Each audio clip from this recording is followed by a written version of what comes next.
You want it to be like Scald? I don't know. I'm open to suggestions. Okay. Rise and shine, my sinners. When Father Evil starts his day, he gets a little deadly. Deadly Grounds coffee has the richest, smoothest flavor you'll find anywhere. It's sinfully delicious. Once you go deadly, you never go back. Order yours at getdeadly.com. Coffee's so good, it's scary.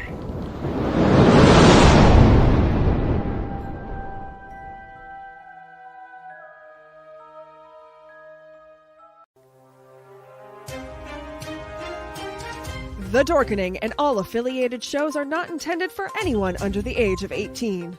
The following may contain discussions or scenes that have adult situations, graphic violence, nudity, strong sexual content, and graphic language.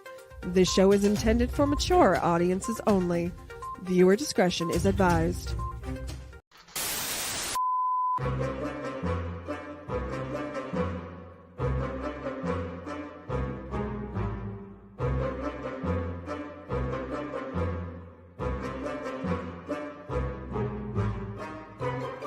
Good, bad. I'm the guy with the mic. Howdy, howdy, howdy.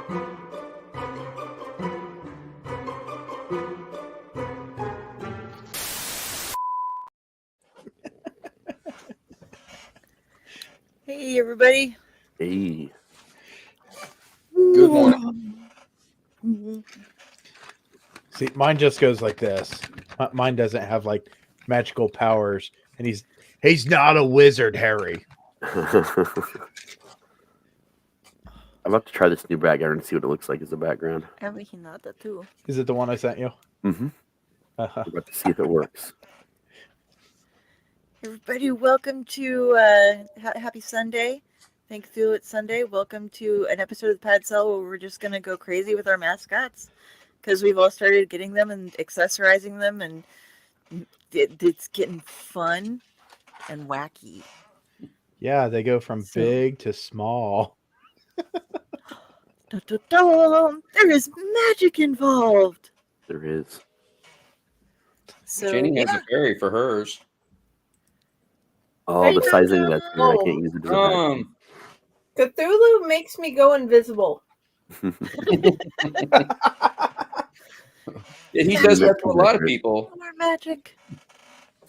Yeah. So on Ratatoskr, I advise you, do not play with your lightsaber while drinking. He is a professional Sith squirrel, so that's why he's allowed. And I also got this guy. I brought him back for the night. Nice. He's drinking too. And Cthulhu like a frog. Dell, you should just do a video of that, and that will be the intro for one of our shows. Just that, nothing else. Where's Halloween Bear? Halloween There we go. There it is. I have brought with me John Cena. Can't see him. We have our new Smipper fair guest to the Scottish Can't see him. Oh, We can't seem to see him. So, Raz, it's funny that you mentioned John Cena because I thought about getting me an orange shirt, with the circle with the strike through it, and put instead of the I, it's going to be I can't see you.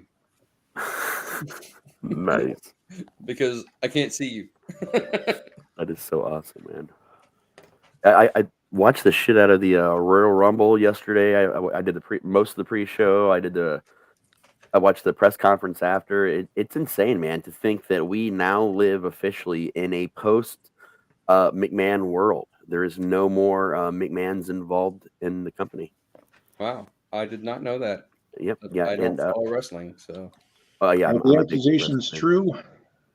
I mean, he's already paid a bunch of him and Laurinaitis paid a bunch of hush money back in 2021, 2022. And this is that same person coming back with even more evidence and detail.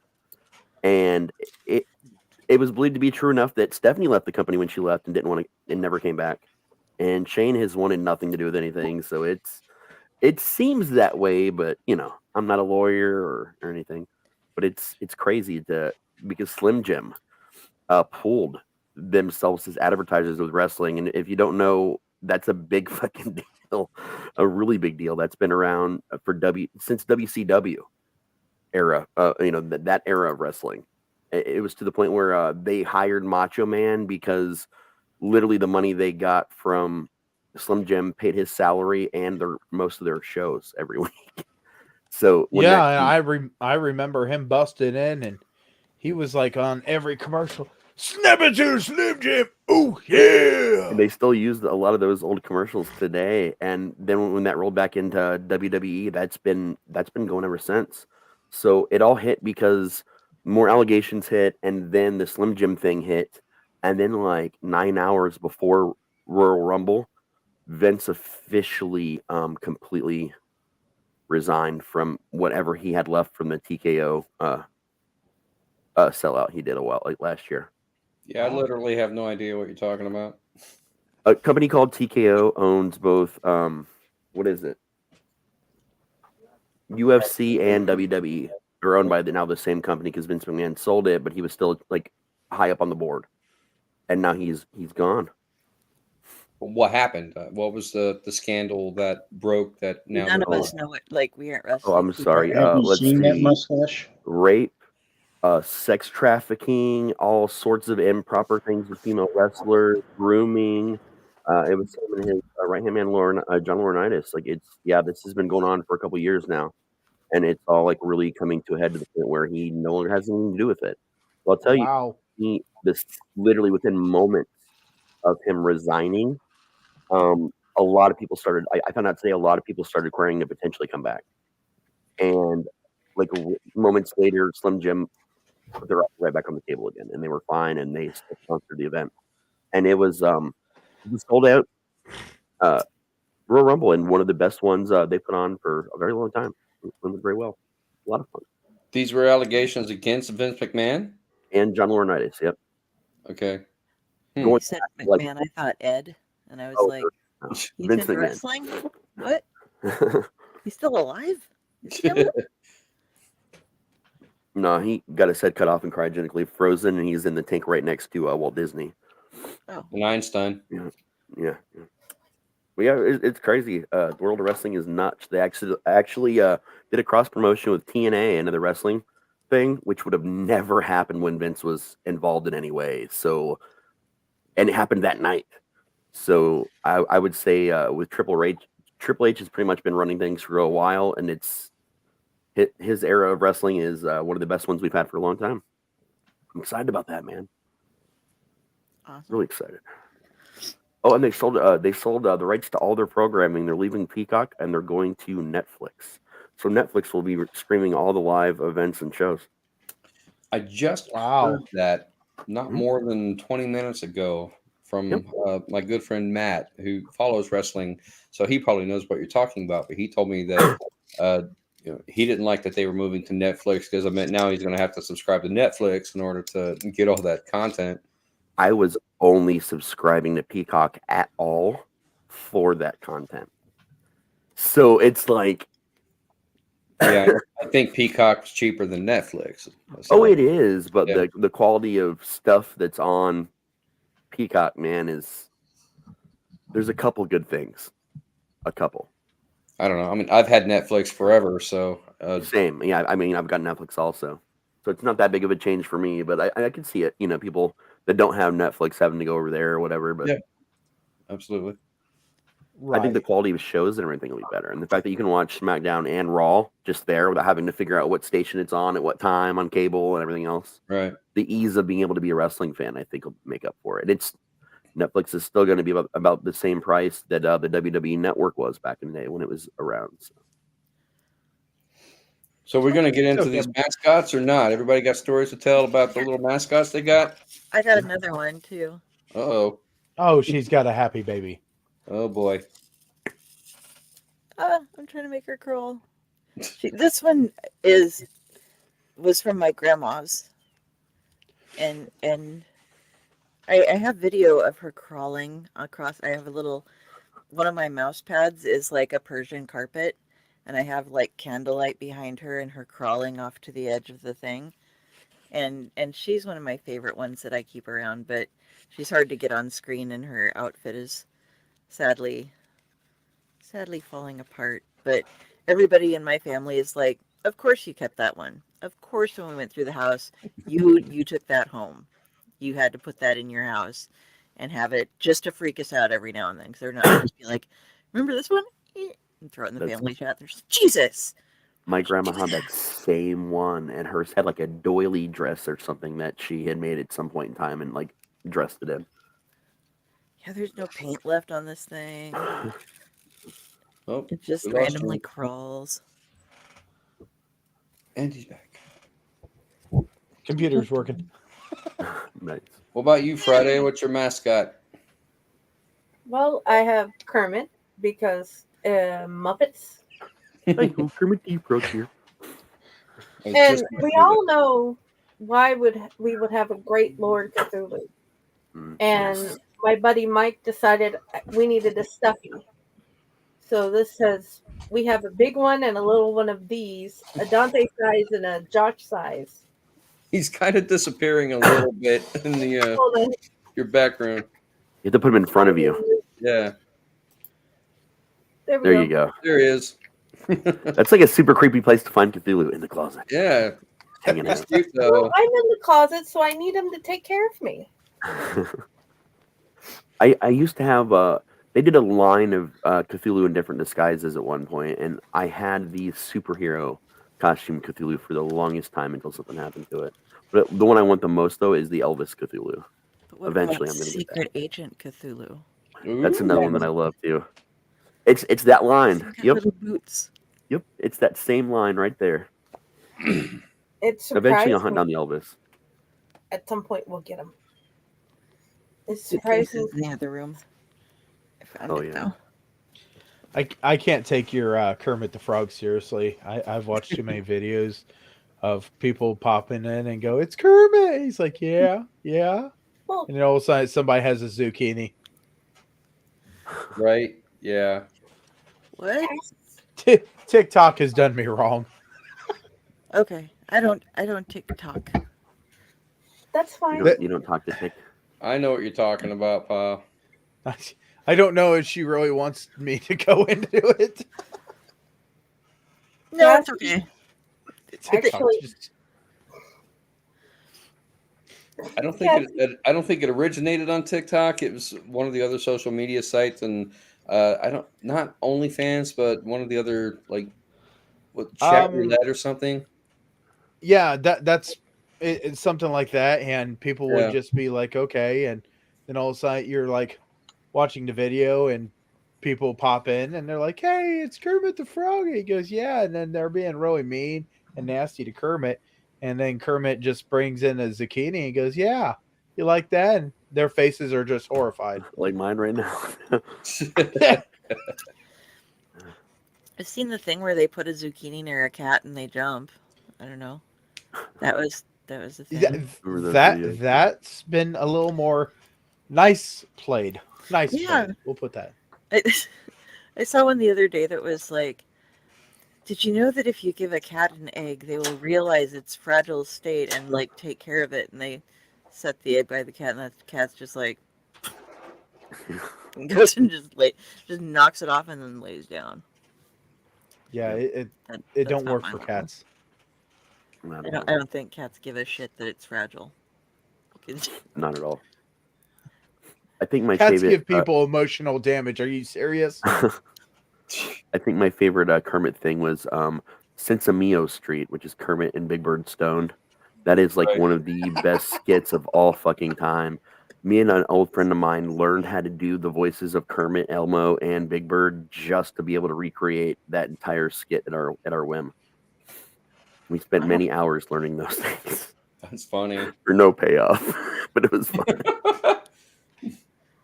So what is this last name again? This sloth, I actually brought a couple of mascots tonight because I didn't know if we were doing a round robin or not. This one here, his name is Junior. Say hi, Junior. Junior. Junior is the only one that's actually small enough that will sit on my shoulder. Junior comes from my good friend Angel, who is like queen of the sloths. She loves sloths, and it's because of her that I have so many sloths now, because I would start to buy them for her, and then she has so many sloths that she's like running out of space. So this one she brought over, and now this one actually sleeps in my bed with me. This is Mama Sloth, and she's the mama of all the other sloths, and she makes a great pillow. So this is Mama Sloth, and she's my cuddle pillow in bed. So I have a hippo that I cuddle with. she sleeps with me, but then this one is my big fat boy. This is Chibi. And I bought Chibi for Angel, but now Chibi stays here with me because he's a good couch pillow. He's very comfy and very cuddly. And then recently I just bought another one for Angel. But She's just like, just keep it. I haven't, yeah. Then I decided to keep it basically because I liked it. And this one is Valentine. He's a cutie. Nice. Oh man, at least it's not a crab. No, this one's Valentine. You got a little red heart. So, Walmart's got Valentine's Day crabs that you can give your lover. Crabs. You want to give someone crabs for Valentine's Day? I made a TikTok with that. I was showing it off, and I was like, "Honey, do you want some crabs?" I know they got a big line of Child's Play stuff right now, like a lot of Chucky and Tiffany stuff at Walmart in the Valentine's Day section. I've never seen anything like it. It's awesome. I have one more mascot that is non-sloth, and there's a story behind this one. Okay. Why change the theme? Well, because this was my first one, and when I say my first one, I literally mean my first one. Oh wow! Oh, there you go. Adorable. This teddy bear was given to me for Christmas when I was 5 years old. Oh, what's his name? Teddy. I just called him. I was creative at 5 years old, right? So his name is Teddy. And to date, Teddy has only stabbed 18 people that Ron knows of. Well, maybe more, but I can't keep my eye on him all the time, especially looking after all the Slavs. So Teddy has actually been through the ringer a couple of times. He's lost some stuffing. He's needed some stitches, and my mom, for whatever reason, she put a little glowy. It's I can't even begin to describe what it was. It was this LED light that she sewed onto him like a belly button, and it was motion activated. So like it would start like cycling through all these different colors whenever you would move him around. I was like, Mom, no. It's your bear. It's like, no. But it stayed on there for a long time. It eventually did fall off. But yeah, 1977. Ron, she did that because she knew that Teddy was stabbing people and they were trying to catch him in the act. So she thought that putting the light on him would make him more visible and make people safer. But it just, that kind of like those blinking shoes that criminals wear when they go and steal stuff. Yeah. And then they can't figure out why the police found them at night. Mm-hmm. That's cool, man. I bought a pair of those for a little girl that was the daughter of somebody who was an aide for Papo, and he was still alive, and for Halloween. And she was so excited because they cycled through different colors and they did like a bunch of different things. She's like, "Oh, I got all these videos for showing off shoes." I'm like, I can't watch them. But I'm glad she likes the shoes. So I got to see the smile. She was a cute little thing. So Teddy's actually the captain. He's been with me the longest. Nice. That's really cool. I've got my first teddy bear, but it's out in the garage in a box, and it's buried right now, but I know exactly where it is, and it's called McGruff. And when its head started coming apart, I went to fix it. So I used neon green or really, really bright green yarn.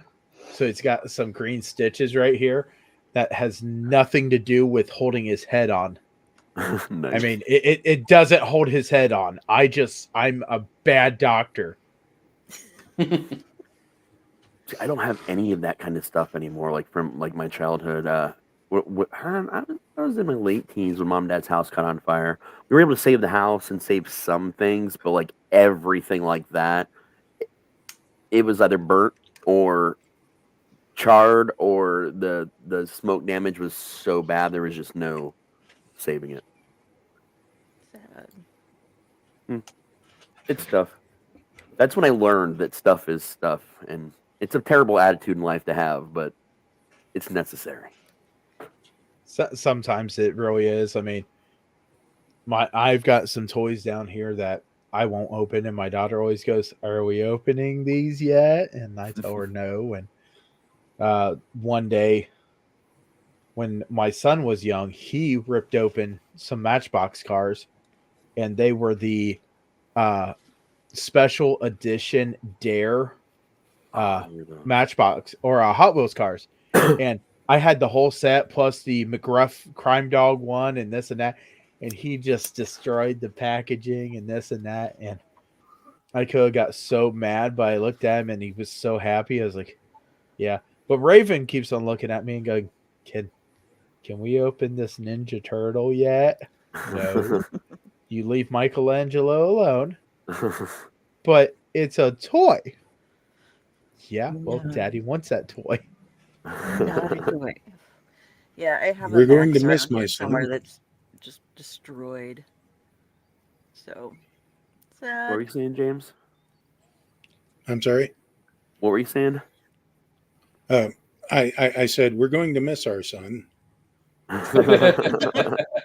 Right? Now, do I sound okay? Because apparently Yes.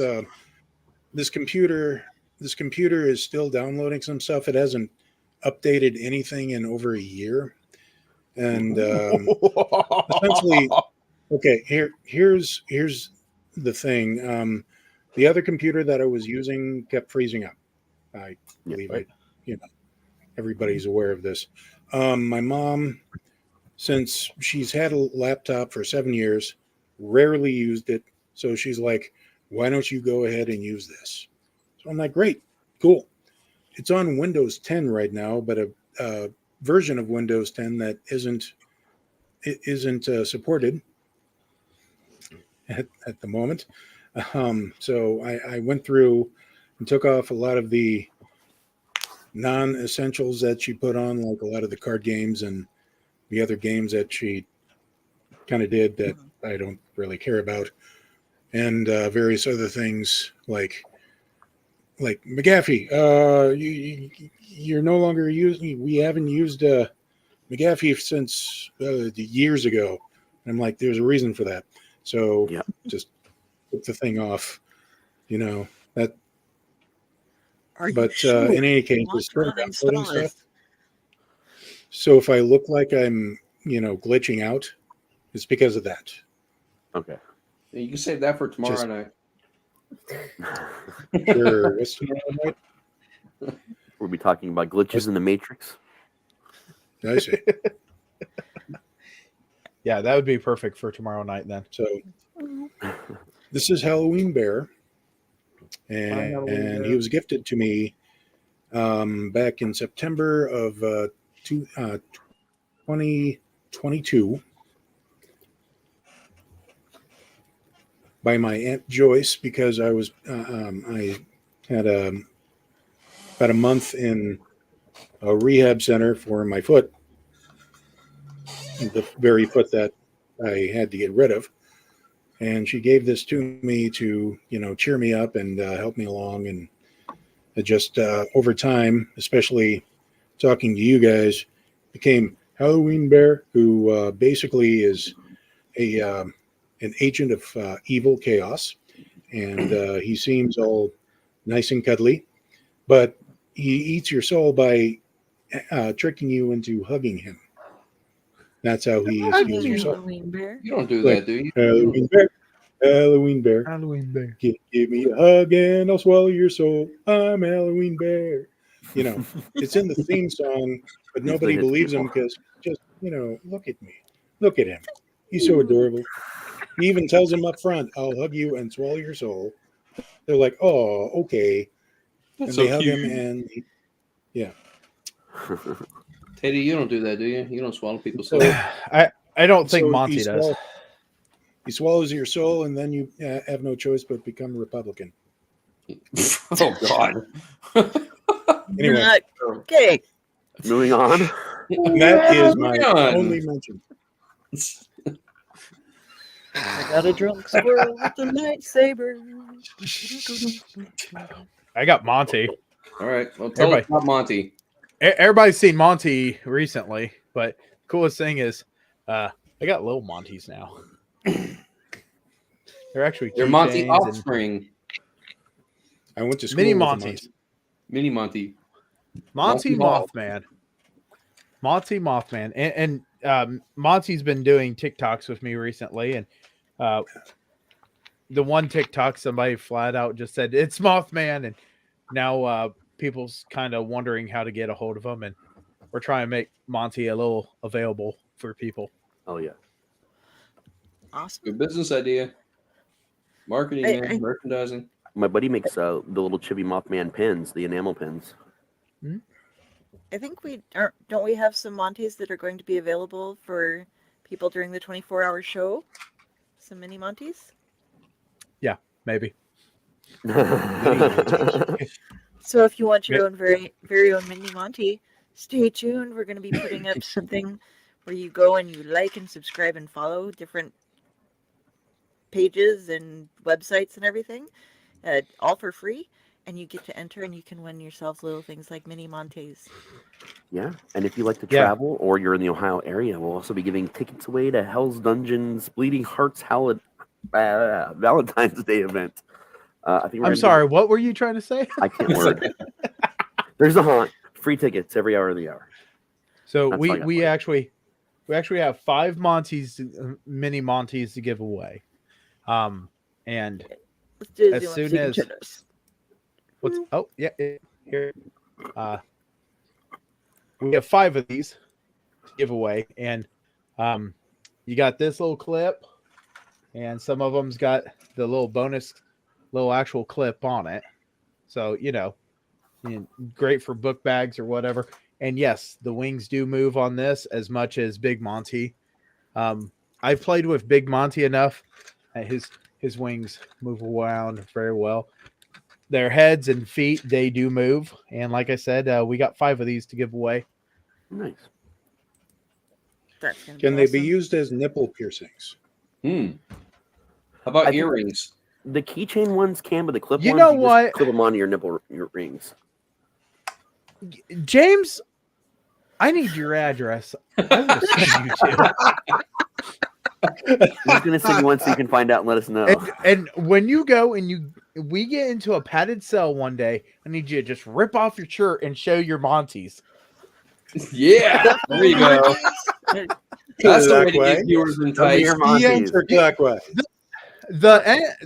Well, I want to also point out that Mothman is a cryptid that they believe warned people about disaster. So if you got nipple rings, they're just warning people, don't look. That's a There's a disaster waiting to D&D happen. book that has some very similar things in it. Dude, if I can pull that off, I'm going to the town swimming pool during the summer. In a thong and just dangling away, just hello, ladies. You're not looking at my nipples, you're looking at my Monties. Monties now. I've got the thong. I just need the Monties now. Okay, and Mojo is a monkey who talks a lot of shit about Tom Dog. So, hey Mojo. I hope you are drinking too, Mojo. This is the only animal I have that doesn't drink because she's not old enough yet. I mean, I do have the... We've touched on it. Why don't you back up and tell our viewers about the 24-hour event, since we haven't yet to touch on it this episode. Well, we talked about it on and off, or I think Del and I talked about it on and off for a year in all kinds of different places. Yeah. Yeah, it's been about a year. It's just a 24-hour event we are throwing on to help raise money for all the shows that we do, to kind of keep the lights on, to get more prizes to give away so we can do more frequent giveaways for people, get out there, maybe hit a couple cons this year and meet people face to face and just, nicer things. There's subscription fees we have to like D&D Beyond and other things, it would be cool to get taken care of. But what we're going to give you in return is 24 hours worth of content. We're going to do one of each of the majority of our shows, have all kinds of guests, people popping in, people popping out. And like was mentioned before, we're going to do a really big giveaway. Actually, probably multiple giveaways, honestly, at this point. Yeah, we've got a bunch of stuff ready to go. Lots of books, comic books, some physical copies, some e-copies. We've got a bunch of different people that you can sign up and these aren't like, oh god, I gotta subscribe to Encyclopedia Britannica or something. We're giving you guys links to all of our people that we've had on the shows and stuff, so that you can, if you enjoyed the content from them, now you can follow them directly and us directly. Yeah, I'm planning on throwing in a copy of my ebook here that you can see in my background here. Throw that into the mix as well as one of the prizes. Yeah. Oh yeah. So it's if you can read it, it's called Inside My Nightmares from My Mind. Inside My Nightmares. Let me move out of the way of it. I don't know which side to be on here. There you go. That's Just the side walk you need to away. be on. Yeah. Just walk away. And there's the cover, Inside My Nightmares. It's 288 pages, 8 short stories, all mostly horror based, but they all deal with the supernatural in some way. It's my first book that I've ever published. It's a huge bucket list item for me, something I've been wanting to do for a long time. And thanks to Raz and Ginny and Del, they got me hooked up with Fake Core Publishing and now making a dream a reality. And I'm very excited about that. So Congrats, man. That's fucking what awesome. can I say? It's freaking awesome. Congratulations. I have another prize if y'all want. I got a mousetrap here. We can go ahead and give that out. Just stick your finger right. Oh, yeah, it works. There we go, man. I have a mouse. I'm gonna do it. Well, you know who the winner of the mousetrap is. Come here. I have a mouse, but it's connected to my computer. I don't Yeah, think I can put it on that was- camera. Oh. Hold on. Yeah, I'll here. be doing an ebook giveaway of all the Riverside books. Yep, it as works. an e-copy thing, and There I'm we go. giving this really weird prize where if you win it, we will set up a Zoom evening or something. You can have me read a bedtime story to you of your choice. Oh God! Believe it or not, I've had 9 people now request this for me, like jokingly, some half seriously at different points. So I thought, you know what? Let's just do that because that sounds hilarious. Hey, Raz. I've got $20 in Texas Roadhouse. Would you read me a bedtime story? You had me at Texas Roadhouse. I can honestly say my kids did appreciate it when he and Dell did read them stories, and they did tell their friends. So it is enjoyable completely. Yeah. And we can do children's stories. Yes, we Yeah. can. Yep. Children's You want to stories. know what video I it. do for For a children, $20 adult stories gift for adults, card whatever. there? Do what? You want to know what I do for a $20 gift card? What? Show your nipple. Question is, what wouldn't your we do Monty for a nipple $20 piercing. gift Are you going to answer, or are you just going to make us ponder? Wink, wink, nudge, nudge. I'll Bada make bing. you ponder. Ponderosa. Ponder Stibbins. Hey. Oh, It, involves, missed that too. it involves peanut butter, Ooh. Choosy worry, bugs, Raz. choose Jif. chunky. Don't worry, Raz. We'll go there when we go to see Cora's Curiosities. Yeah. So yeah. Oh yeah. So the Ohio area. Yeah, you're going to be getting every hour on the hour. We're going to be taking a pause in the shows so that you can get a chance to get tickets to Hell's Dungeon for their Yay. Valentine's special. Yep.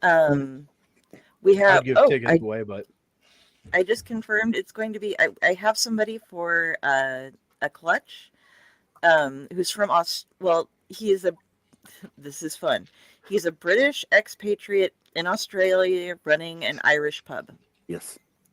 And he's a fabulous noir and horror writer. So Grant Hinton, who Raz and I have known for forever. And it's like, the thing about Grant, we knew him from a Right server over on Discord. And it would always be like, Grant, can you read a story? Oh, Grant's just got that awesome accent. Dreamy. Yep. Yeah. So it was, I think it's Grant's turn to tell a 20-minute story tonight. Yeah. Oh, yeah. But it's been really hard to get him on the show because he lives in Australia and runs a pub. So, you know. They're like 16 hours ahead of us or something, aren't they? Yeah. So we're going to be getting him it'll be about midnight 30 his time, but it'll be I think 8:30 in the morning our time. So I'm going to be doing power napping in between the different shows so that I'm not going to be able to make it through every different show, but I'm also going to read I've gotten no votes for Oz, so it's going to definitely be Alice in Wonderland. Okay. Or Alice's Adventures in Wonderland. And no, I'm not doing the Grimm's fairy tale version because that one is A, not in public domain, and B, not the direction that we want our storytelling to go at all ever here. We leave. For a second I was like, is this person confused? And then I looked it up because I'm like, there must be some reference. And then I was like, oh, okay, it's smut. Okay, yeah, no, we don't need to have any of that going on. Right. You can read that yourself, and I'll be happy that you read something. Good for you. But are you talking to Brothers Grimm? There's somebody who's gone through and is making they're redoing a lot of different fantasy stories in smut style and just calling it Grimm's something. So it'll be Grimm. It was Grimm. We don't need to talk about what Rapunzel let down today, okay? Oh dear. Yeah. Hey, Raz. So it's you're up to $30 for reading a story. We're redone with zombies. What? Rapunzel, let down your hair. And she says, what hair? I was very impressed. This is something that, because I'm that person who's always like, but this doesn't make any sense. Okay, first of all, it doesn't make any sense because I have long hair and the amount of maintenance that she would need on that just to wash it and brush it all out and stuff is insane. But I was always very worried about poor Rapunzel because she has somebody out there climbing up her hair, and it's not the smoothest journey up. So I was just picturing this poor girl getting brain damage as every step somebody takes is her head's just bashing against the window, because she's up in a stone tower. But I have the original tellings of them, and they actually did put in that there were bars up there that she would wind her hair around and then lower it down. So, yeah, and the whole reason why she was up there was because her mother was jealous. No, her mother, when she was pregnant, was looking over the garden wall, and there was a type of lettuce called Rapunzel that she kept craving in her pregnancy, and so she kept telling her husband she would die if she didn't get it, and so the husband would go over and get some, and the witch was finally like, if you keep stealing my lettuce, I'm going to take your kid. And the wife's like, I don't give a shit, I need the lettuce. So her mother basically traded her for salad. Yep. They garnished salad. And Stephen Sondheim's Into the Woods. I think that was part of the plot where, what's her name? Girl that played the witch. I can't think of her name. I love her. You know what I'm talking about? Bernadette Peters played the witch in Stephen Sondheim's Into the Woods. And I think that was one of the stories that they touched on. Yeah. So trade your kid for salad. It was really kind of a depressing story because even at the end, the prince gets up there, but then they kill the witch, but he gets thrown down and thorns stab out his eyes and stuff. Yeah. And then eventually, if you read the nice version, she comes and her tears make his eyes grow back. But yeah, they heal him. True love and all that. Yeah, we will be doing, and we've been promising this for a while, but it's a matter of timing and having working microphones and not having noisy neighbors and things like that. Going to be recording some not live stuff, but a bunch of different like bedtime stories and stuff like that. We'll have some that are featured just for children, and I consider the original Brothers Grimm's ones okay for kids. I mean, we'll let the parents beware, like, there's some where like, and then they threw the nasty stepmother into a barrel full of nails and rolled her down a hill. The end. That's still on par for us anyway. Yeah. I We almost already said have the disclaimer at the beginning of the show that it's 18 plus content, so the triggers and stuff, but we do have the Illuminated Owlet Society though, which is for kids. Well, yeah, no, but we'll choose appropriate ones for that. Yeah, that'll be definitely its own entire category. We'll make sure that nothing is too. We'll run it by. Yeah, we'll run it by Friday. She's got the little ones. They're highly educated little ones, but what? Patty's already agreed to read hers for Illuminated Owlite as well. Nice. Awesome. I need to write. I almost said the words. I grew up reading the Grimm fairy tale version when I was a kid, and I turned out all right. I came this close to saying that. I was like, wait, that's not a good promotion for particular. That's something what I did on TikTok. I put this whole stuff of Raven going to OHA meetings and Raven going to haunts and being friends with haunters and this and that. And I posted it because a woman told me that this is going to mess my kid up. And no, that's not what messes my kid up. My ADD or ADHD is what messed her up because she can't focus. But boy, when she focuses, she is smarter and faster than a whip. Hell yeah. I will be right back. Okay. That's what I did joking, but she's the same way. Razzie is a gnome. That's my fault. I put up different pictures, but they can each be oh, cool. You got that? Yeah. Awesome. Thank you. Choose what's mine? Just rearming myself. I didn't choose yours. You signed in by you. You have to go into the 3 dots above your picture at the bottom and choose it yourself. Oh. Yes. As we were playing the Owlite Adventures, which we will be doing again this Thursday, guys. We've got the adventure started, so come check it out. But we all were, what am I doing? Putting up our characters while we were playing, so you could see what we looked like. So, but since I'm signed in as Owlite, there's a crow and my gnome. Yes, we don't have it. We have a couple people sign on as the same thing because we don't want to add 3,000 accounts to. Okay, you can push the button today. No, you can push the button today. Only the top row can push the button today. So we share. Oh yeah, and Martha did want me to share this. That's awesome, Tom Dog. There you go. Yes, Martha wanted to let you know. That looks so wrong. Well, Sophie's toy tried to attract Cassie's toy, and yeah.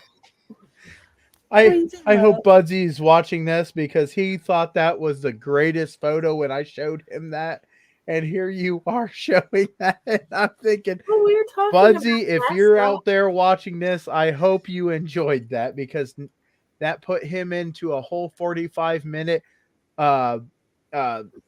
if face huggers were attacking other things. Wow, that was a fun time to come back. All I heard was face huggers hugging other things. Don't knock on the just face so you know. Face huggers gone wild. You know what? It's time for something very important that must be discussed. A long time ago on TG, we used to do these things called the versus events, where we would pit one person, either historical figure, horror, pop icon, or something against the other. But there was one that never got solved, and it was Bob Gray. Are we doing Pennywise. this? Yes. It was Bob Gray / Pennywise versus the Xenomorph. And round and round, and this conversation has lasted for like 7 years now with no winner. Longer, dude. We're hitting a decade. Yeah, you're right. We are. Well, You know, the who whole thing was about it against the xenomorph? Bob Pennywise? Gray, aka Pennywise. Okay. but even when he dies, Pennywise comes back. So Okay, so hear me out. okay, absolutely. Okay, so this is the point of contention. This is what we have argued every time. So the xenomorph, all right, Yes.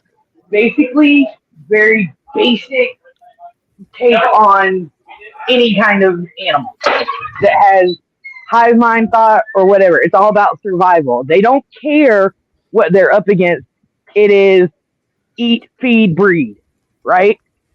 Right. Pennywise, by comparison, gets stronger based on the emotions of what he's interacting with. Right. So if you pit him against a xenomorph, which truly doesn't really feel fear, Right. which we have seen in the movie, Pennywise's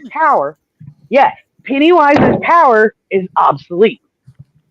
He can't really get an advantage over a creature, especially a set of creatures with a hive mind mentality about eat, breed, expand, because they don't care. They'll run into the fire because there's still 50,000 others.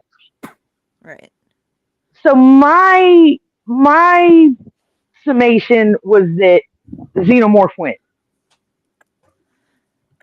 Now Raz, Mine was. Raz, I mean, the emotion go for in it yours. is a big part of it, sure, but people forget that Bob, aka Pennywise, can feed off any emotion. It just so happens that fear was, easier to come by based on his tactics. Right. And again, like Del pointed out, you can't really kill Bob, aka, or any of the things he becomes like Pennywise, because they're all just like a broadcasted image from this thing that's actually trapped between dimensions, which the xenomorph can't even get to. Now, if it's caught and it's feeding off of the just hive mind mentality of breed, conquer, etc., couldn't Pennywise start breeding off of that and just be hiving himself out, like But balloons everywhere or something? Here's where I kind of really thought about it. So my other point was the xenomorph, because it adapts to any type of organism.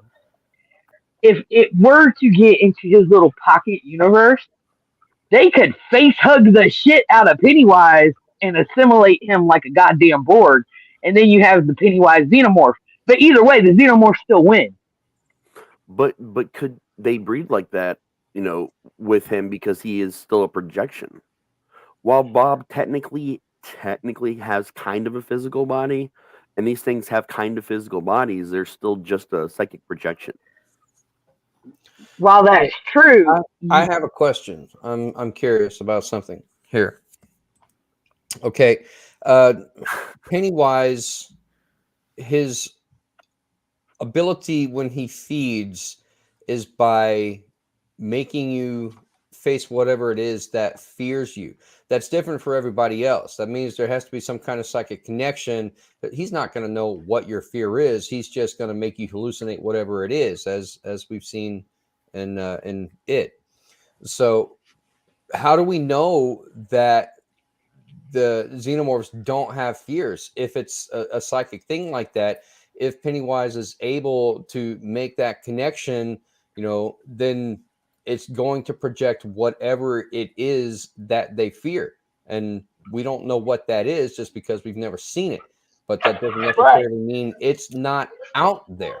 I had to concede this. I'm kind of wondering, at the end of it, we see the big, I guess the spider type beast or whatever, which is supposed to be like an extension of Pennywise.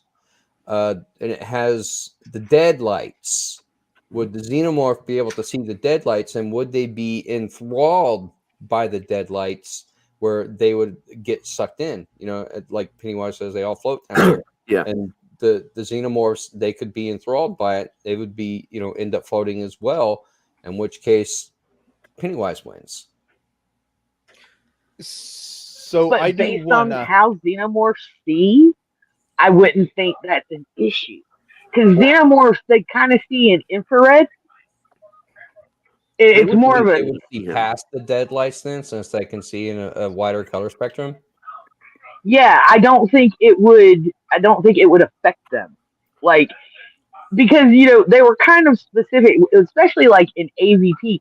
You have to think that the reason that the predators use what they do for the xenomorph is because they have figured out how the xenomorph sees. Because technically, the xenomorphs do not have eyes, and everything is done by resonating sound and how they move and everything else.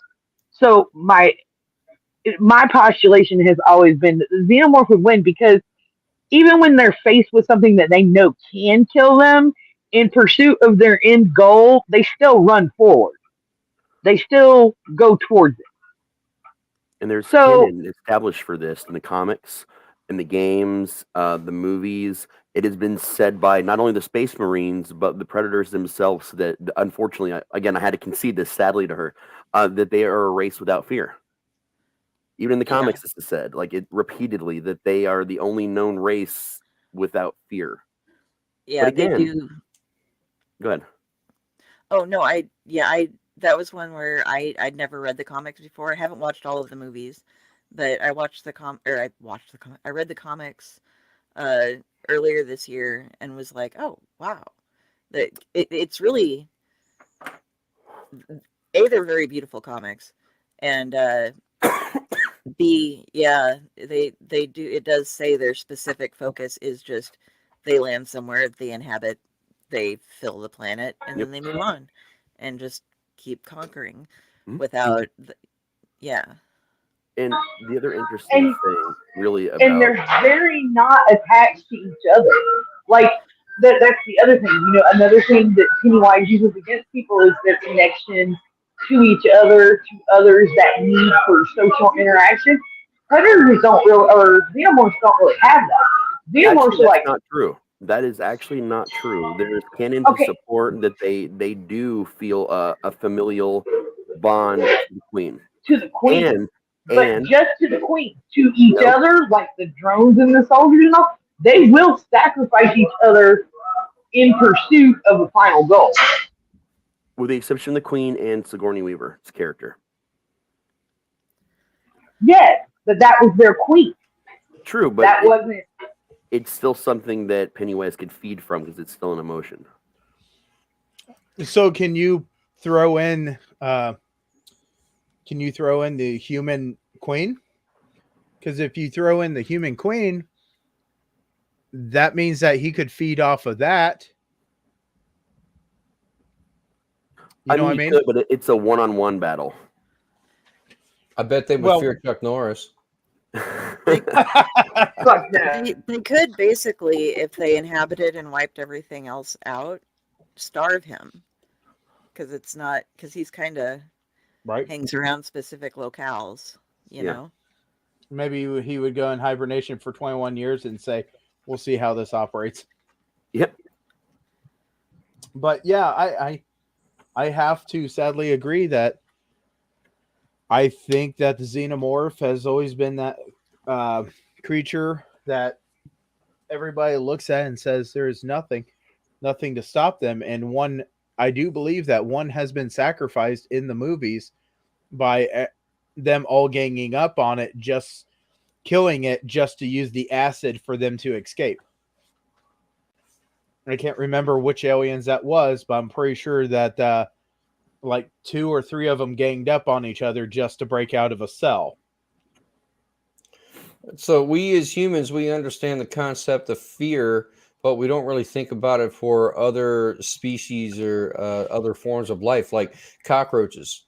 Cockroaches are just as prolific as the xenomorphs are. Do cockroaches feel fear? We don't know that.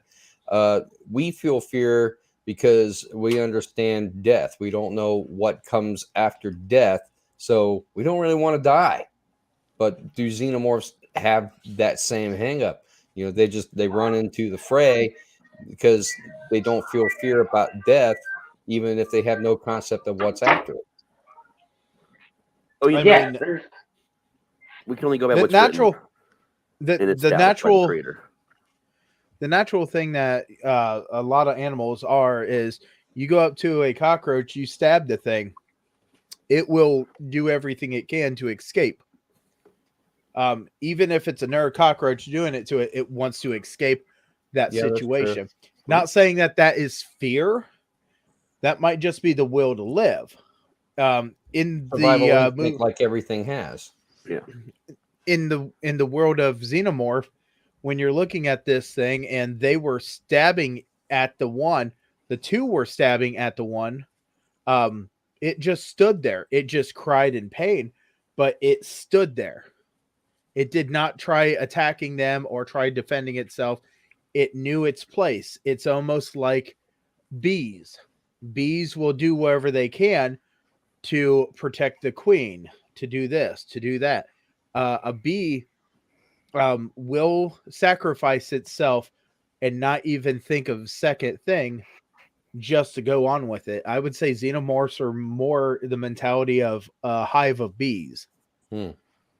I think like some different ways this could go, like based on all the conversations that her and I have been having about this for a decade, and all the different people we've included, is if it's a regular xenomorph, I anything could be exploited. Its passion for the queen could be exploited enough to fuel, I think, Pennywise's power to kill it. If it's a queen, I don't think there is any killing that Pennywise or Bob Gray is going to be able to do against the queen. There's just. But you see, my argument has always been, since the queen is kind of the leader and runs the hive. I think what would happen is if Pennywise were to attack the queen, he would be swarmed by xenomorphs. There's no way he could survive that. Well, that's why this environment is only 1 versus 1. Right. Yeah. Yeah. Well, he couldn't. Sorry, I keep cutting you off, Mariah. No, you're fine. You're fine. It's just always been my argument, you know, 1-on-1, whether it was a drone or whatever. If it was a drone, is going to try and get back to its queen, so it's not going to fear Pennywise. It's going to try to go through it. The queen is not going to give a fuck. Right. She wants it gone. Since Pennywise has a much higher mentality level as far as creativity and stuff, he just make himself into something that they think is the queen? In theory, yes, because he can emulate pheromones or anything. Yeah, so he does have a survival instinct. But another thing you have to consider is, even if he emulates himself as a queen, eventually the interaction with the xenomorphs are going to turn when they feel like they're not fulfilling the, eat, conquer, breed. I thought we were back to 1-on-1. Well, yeah, no, we're keeping this 1-on-1. Yeah, it's still, but still, like, even if he emulates being the queen. Well, I mean, then he can kill it while it's like, I'm not going to kill you easily be able to kill a drone, like easily, hands down. He can feed enough on its. He can pretend to be the queen, feed on its, that passion or whatever it has for the queen, and use that to kill it, no problem. Yeah. Now, a warrior xenomorph would be a little different, though. And those are the ones you typically see. We don't see a lot of drones, truth to tell. I would think that if he were to emulate the queen, he could probably trick the xenomorph into thinking that the other queen, the actual queen, is an imposter, not the real queen, and that he should go kill that queen. There's only one queen, other than the human queen, and that was only a very specific, unique circumstance. No, that's what I'm saying. But Pennywise, if he's able to emulate the queen, then he could say, that other queen is an imposter. It's not a real queen. You should go kill it. That's where the limit of Bob Gray / Pennywise's ability ends. The way he works, he could try to do that, but a mind will revolt from being guided into something that cannot possibly be true.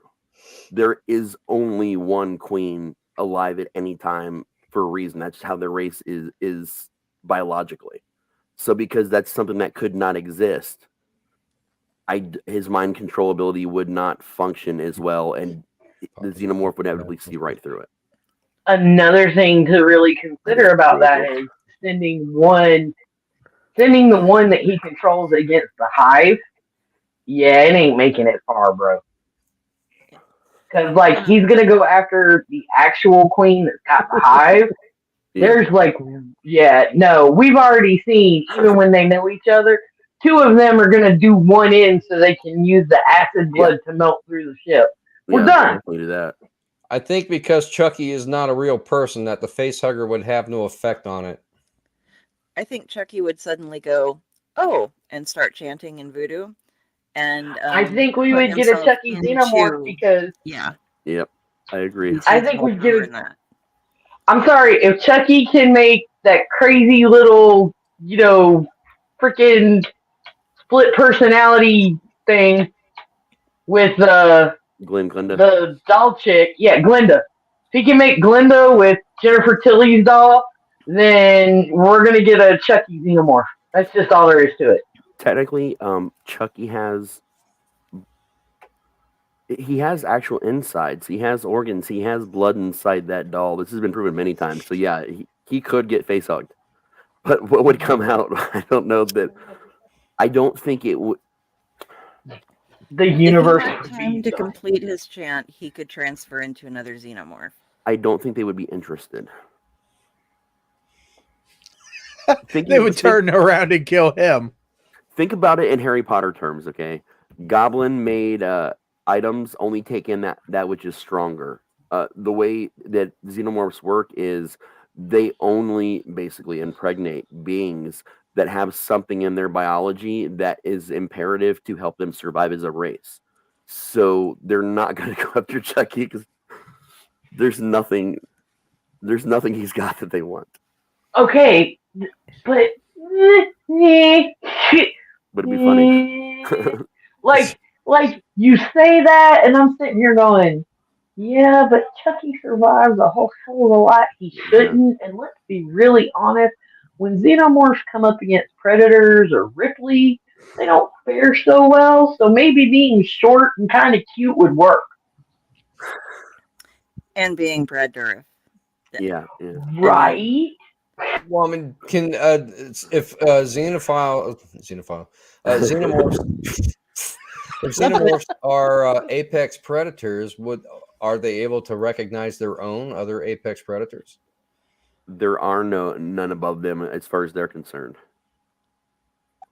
There really isn't. They are the ultimate in I'm going to eat you and make my life longer. It's just how it is. And mind you, in the lore, predators bred their species as the ultimate hunt is a rite of passage for their people. They're basically they were at one point time considered the ultimate hunt to the predator until the Predalien existed, and now the Predalien is the ultimate hunt for the predator. Okay, but let's be really honest. It is a perfect example of the predators fucked around and found out, because just because you can do something doesn't mean you should. Yep.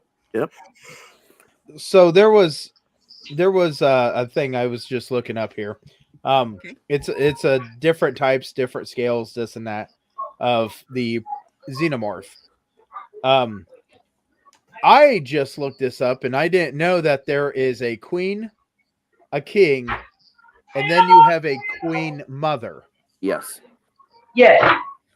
So that being said, if you would infect, Pennywise would be able to infect any of these, and attack one. No one's really going to care about anything except for the queen mother.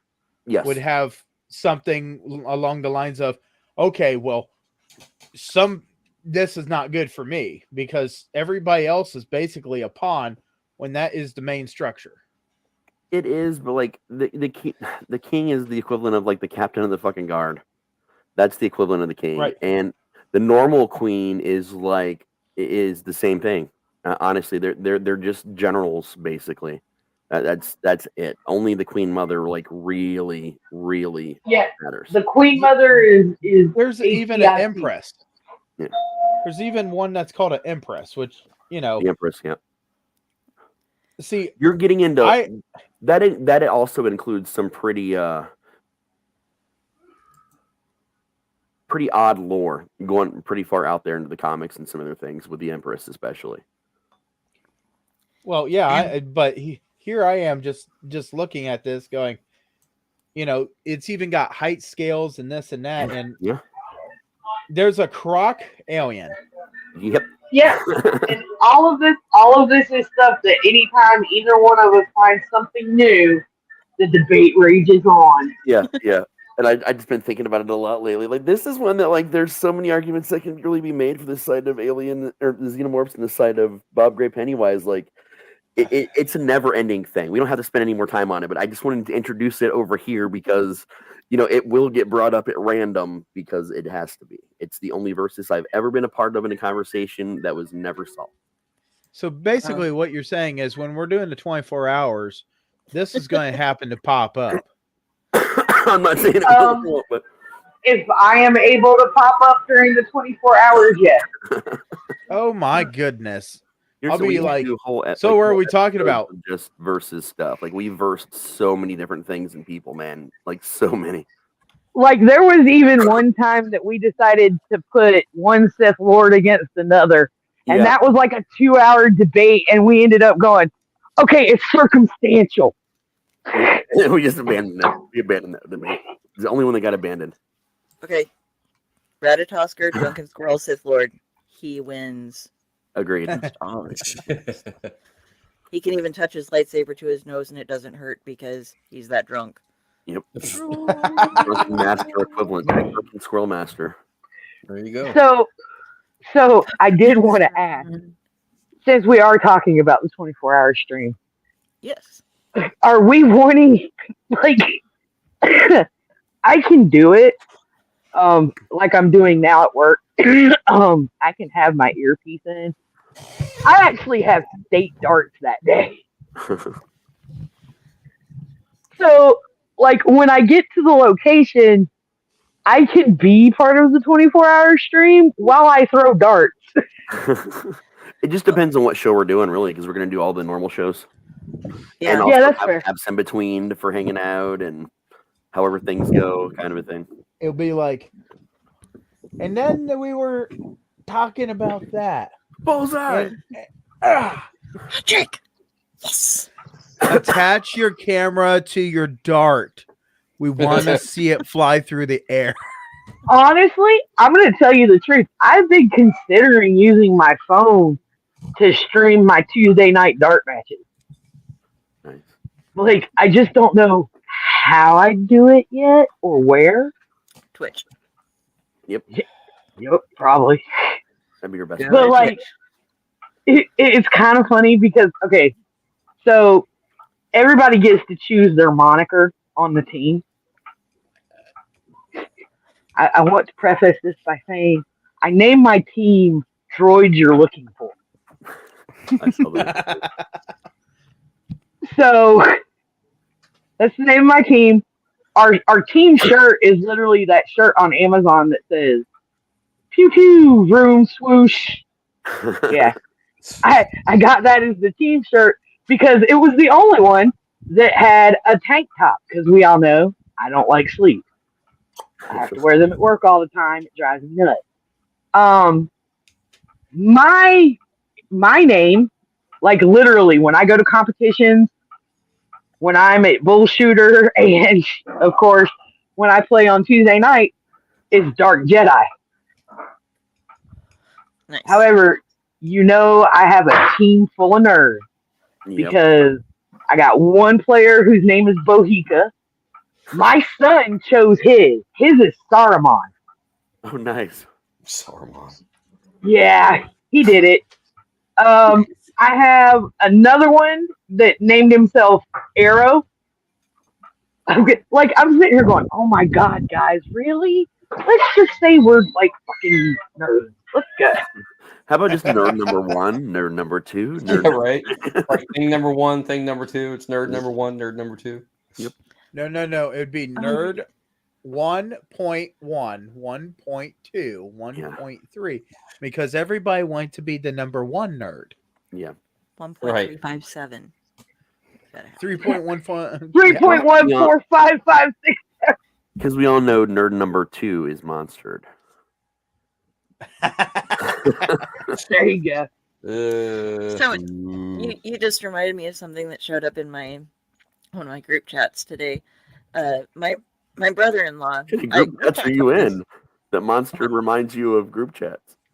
No, the dark talk. Okay. Oh, okay. No, because Mariah and I have talked before. My brother-in-law is a big shuffleboard player, and like he did really good out in Reno, like won everything pretty much, and he won a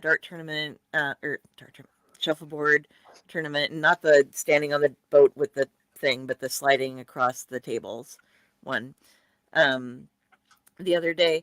And when they went up to get their prize, they were like, yeah, so we had to order the plaques for you, so those would be $25 each for you to get your prize. And then they sent it to him, and they had like on the program, they had everything right, and they sent it to him, and they spelled his name wrong. The fuck, man? So he had to pay for your own prize and it's still wrong. Yeah, and interestingly, I was teasing him because they put an R in place of an N in part of his name. So I'm like, you can take a Sharpie and just on the side of it, because it's like bronze with the kind of engraved and then filled in with black. So I'm like, you can just kind of do that. But yeah, that is kind of ghetto. Like, who makes you pay for your own prize after you That's so you win the first place? Well, fortunately, like if I was still using my maiden name, they would be misspelling it all the time. Fortunately, like my married last name, that's hard to fuck up. So, hey. But on the plus side, like soft tip darts, when you choose your moniker with the company Bullshooter, it kind of follows you. And it was really cool because this year when I went to the regionals down in Myrtle Beach, when I actually signed up for a match this year, it wasn't under my actual name, it was under my moniker. And I was like, oh yeah. There was like 2 games I went to play, the chick was just like, oh fuck no. And I was like, what? So I have a question. Jenny, what's on your mind? Yeah, Jenny, you've been silent. What's on my mind? What's on your mind, Jenny? On which part? On whether or not I want to see her stream her darts? No, just in general. In general. In my mind? What's on your mind? Yeah. Tell her. What's going on in Jenny's world? Unrelated to anything previously discussed. What's on your mind? Oh, my mind? Okay. Going back to the things that are available for Faycore during the 24-hour thing, there's a physical book, there's 5 arcs of your choice, and my actual book when it comes to 24-hour thing. And the cool thing is, in the physical book, you'll get to see me and my wonderful nephew. I'm not sure on what they have chosen. Their wonderful, amazing picture, Alex's picture, is in the book, and they drew this amazing eye with a hand coming out of it. So I'm proud of that. I'm so proud of Alex's picture. So I like the picture. As for the xenomorph thing, I am still on the fence on that because that could go either way. It would be a fun fight to watch. We'll re-debate when we have new information, which happens all the time. Yes. I am kind of nervous. My first fairy story, I've written that, and I am. What does that do, by the way? I can't even remember. That is due in like 3 days. 3 days? 3 days. What? Shit, I better finish mine. February. Shit. Yeah, for some reason I thought it was later in February too. Well, shit. I have time. That's the first. I thought it wasn't until Okay. March. No. This No, is a different one. Oh, we're No, not the talking about the fake menagerie propaganda? is March. menagerie is The March. fairy story is the first. Okay. I am enjoying hiding in your mind, Pyle's mind, Delphine's mind, and Ron's mind when I get to disappear from this world for tiny bits of my day. As for this thing keeps popping up. Why do you read so much? Why don't you want to go out and experience it? Fuck the world. And my thought is, I'm not sure if I want to actually experience some of the things you guys have written or I have written. Definitely not. Are there That- two that different Fae books that are coming out, or is it just the one? Because I think I'm confused. Which is There's the There's Fae, a- the one about fairy stories, and then there's the one that they're doing with us, which is the menagerie, and then there's the monster one not till this fall. so which one did I submit for? You've submitted for two of them that I know of. Or did you say you wrote a fairy story and Yeah, I you did. submitted it? Okay, you Yeah. submitted for the fairy anthology, then you submitted for the menagerie anthology, and then I'm not sure if you've submitted anything for the monster anthology. The monsters You in fall, right? Yeah. Yeah. I don't think I've written anything for that one yet. What did I submit for the menagerie? I I'm don't confused. know. Well, I thought you said you were submitting something for the menagerie. I don't know. I'm confused. You have submitted so many stories. I don't know what is what at the moment. Ron just writes them and submits them and says, I don't know what you can use them for, but here they are. Pretty much, yeah. Just write 'em. We'll I figure did the that two out when we flash get to fictions it. for the newsletter, and then I submitted the fairy story, and I Look. wanted to do something for the menagerie, but I haven't written it yet. But the So- thought is in my head. I've got two ideas for Okay. stories that I want to write. So one of those will go to the menagerie, I'm sure. Look, I did the Okay. dark one that I think is for the menagerie, and I submitted it, and then I was kind of like, maybe I should take it back. I've been doing that all week. Oh no, there is no take backsies. You've submitted it. It's out there. It's ours now. Haha. Fuck you, buddy. Yeah, It's I ours love now, it. haha. It's one of our favorite things ever now, like everything else Mm-hmm. you've written. I was trying to think of a really cool tagline to put under the Amina Sky thing. I don't know. My brain's full of weird stuff. Look, I can't imagine why. That's usually called brain matter, Yeah. but you know. Here's your quote for underneath. It should say now with 50% less suckage. I was I'm thinking joking. more like worlds of fantasy and snark. That's And good. I like under Amina Raziel. I like that a lot. That's awesome. What did I'll re-say it when she comes back if she didn't hear it. hold on, guys. Give me 1 second. Like, Okay. implosion. Give me 1 second. Explosion. Is that what you said? Implosion. Okay. Oh my god. So real quick while she's away, I found this. I was on Reddit and in Lincoln News. There's this video. If you guys go out and watch it, the kid lives. Nobody got actually hurt in this, so that's why I'm prefacing it that way. But some drunk 13-year-old, when we had all the snow going down the other day, went flying down the street, middle of the night, and somebody got it on camera, hit something. The car rolls as it's still rocketing forward. It rolls over 3 times, smashes into another pole, almost took out. It almost hit the building, which was a car wash. And everybody's just like, oh my, everybody's like, he's okay. He's in trouble because he was a drunk 13-year-old, speeding and destroying things. And then you go to the article and they interviewed the property owner, and he's like, I was really scared when I saw that because my car wash could have been shut down for days. or somebody could have gotten hurt. There's that aspect of it too. But I mean, I guess straight up, I'm with the car wash owner on this one. When people do stupid fucking shit that they shouldn't be doing, it shouldn't affect their business. You shouldn't be going fast enough that you can impact a building and cause damage when the roads are as bad as they are. Or you just shouldn't be a 13-year-old getting drunk and getting in a car, maybe. I mean, in general, yeah. That's always a good...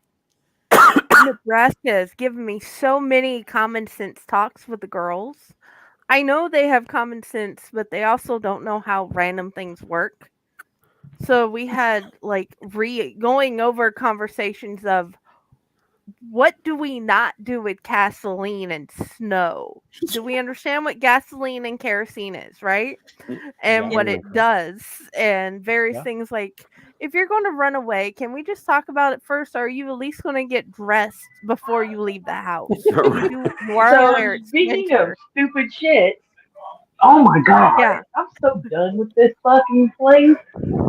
Literally just had a dude come here and throw a fit with one of my drivers. Now, mind you, I had one quit an hour ago. Like, she literally just walked out after getting picked up. But this guy came up to the window and got pissed because he got told no about something. And it's a safety thing. So he decided he was going to cause shit. Everybody got mad and I had to fix it. The fuck? I hate people. I don't know, but what do you think about Worlds of Fantasy and Snark as your tagline? World of Fantasy and what? World of Fantasy and Snark. And under your Mina Sky picture for your cover picture. Oh, yeah. Yeah. The snark is strong with this one. It's good. Yeah, definitely. I love how it's been Nebraska that's been teaching you lessons for your children rather than Florida. See, it's been Florida for me. Well, we've my done gosh. so many Florida things, but Nebraska has cold things. We can talk about snow with there, but we can't talk about snow in Florida. Literally, the police in Omaha, for one of the smaller sections of Omaha, had to put up, if you are in this neighborhood and are the person who is lighting your snow on fire with gasoline, please, we are on our way. They're doing that. Well, they had a 12-year-old ran away when it's like -30, feels like in shorts and a t-shirt. Does that mean? And decided to stay out for 4 hours, and should have died, pretty much. And then we had another one who just left in a sweatsuit. Another 12-year-old disappeared the next day in a sweatsuit.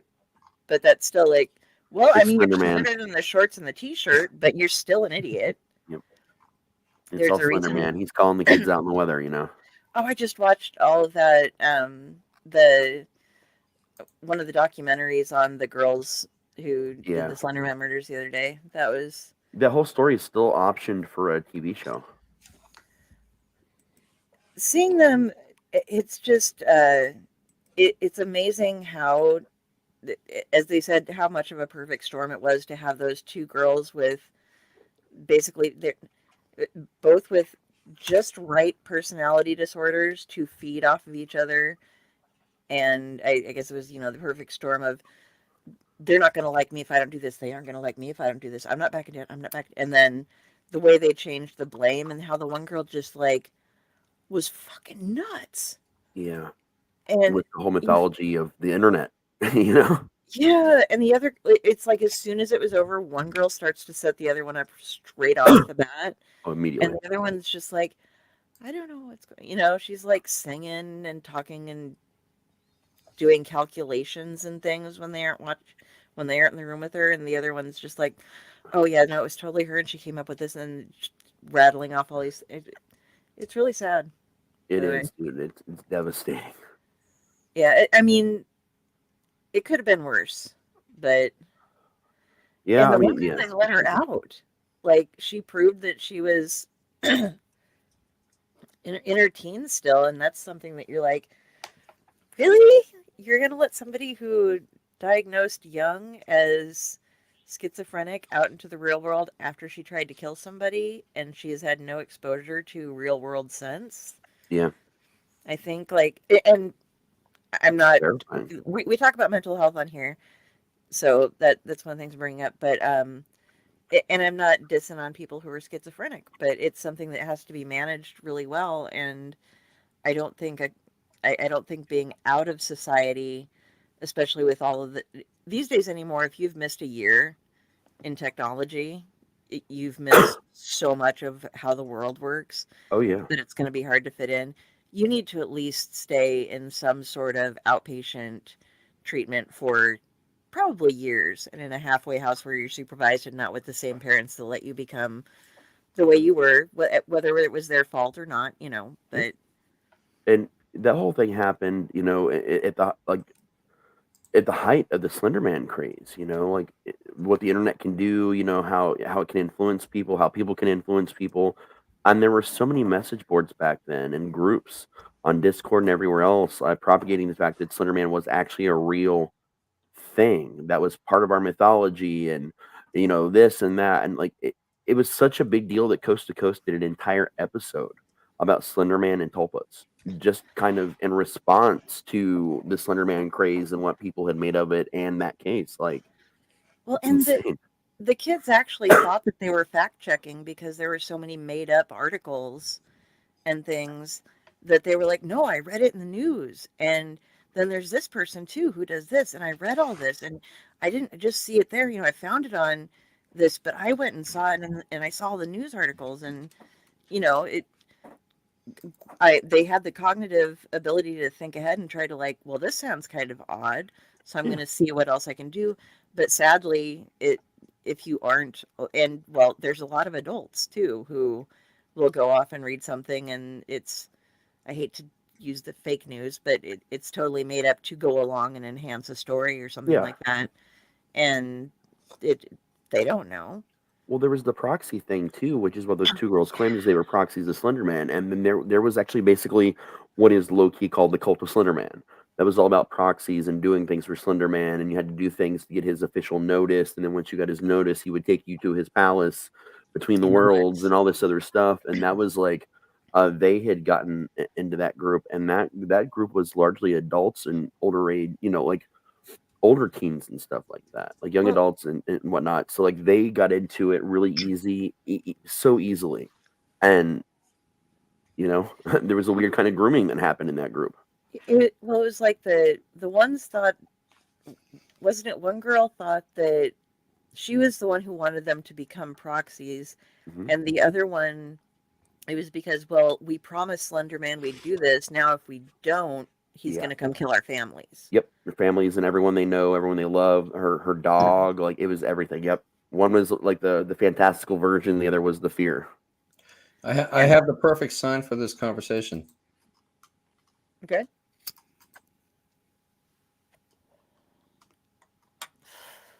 I love the sign. Hold on. I'm trying to figure out how to put it up. Oh, there you go. There you go.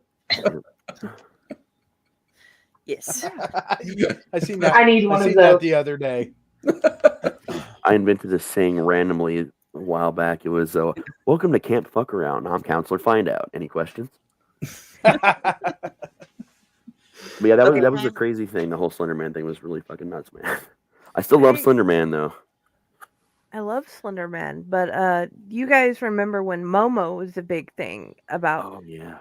Dude, a few years ago. And my son had to talk about Momo because he was one that, watched all this stuff, this and that. And I said, you know what? Let me talk to him because he's got a very active imagination. And he was watching Minecraft stuff. And all of a sudden, at the halfway point of this Minecraft video on how to build stuff, Momo popped in. And Dad goes, or Jaden looks at me and goes, is this what you're talking about? I said, the heck? So I reported it because what it was saying was absolutely terrible. Mm-hmm. And I was like, I can't believe that this thing is actually real. But you know what? It is. We had also clowns that had showed up at school and everything. So of course we had idiots showing up and pretending to be Momo. So we had to I had to talk with them. Our Mo, he is okay. You guys can go over to his house and play with the kids. Yes, but some person showing up the door talking about Momo or whatever shows up again, you come get mommy. Because that was the name, Mo was the name of the dad. So we had to make sure they understood. And that's how we got started on the creepy pasta talk.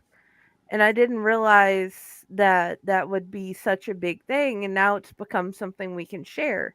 We can share the creepy pasta, but also we have to understand the danger of how people would pretend to be these things and randomly come to the door. That was the problem. Yep. That's come to the door? Come to the door. I have people come to my door. And idiots pretending to be creepypastas at the door. It was not cool.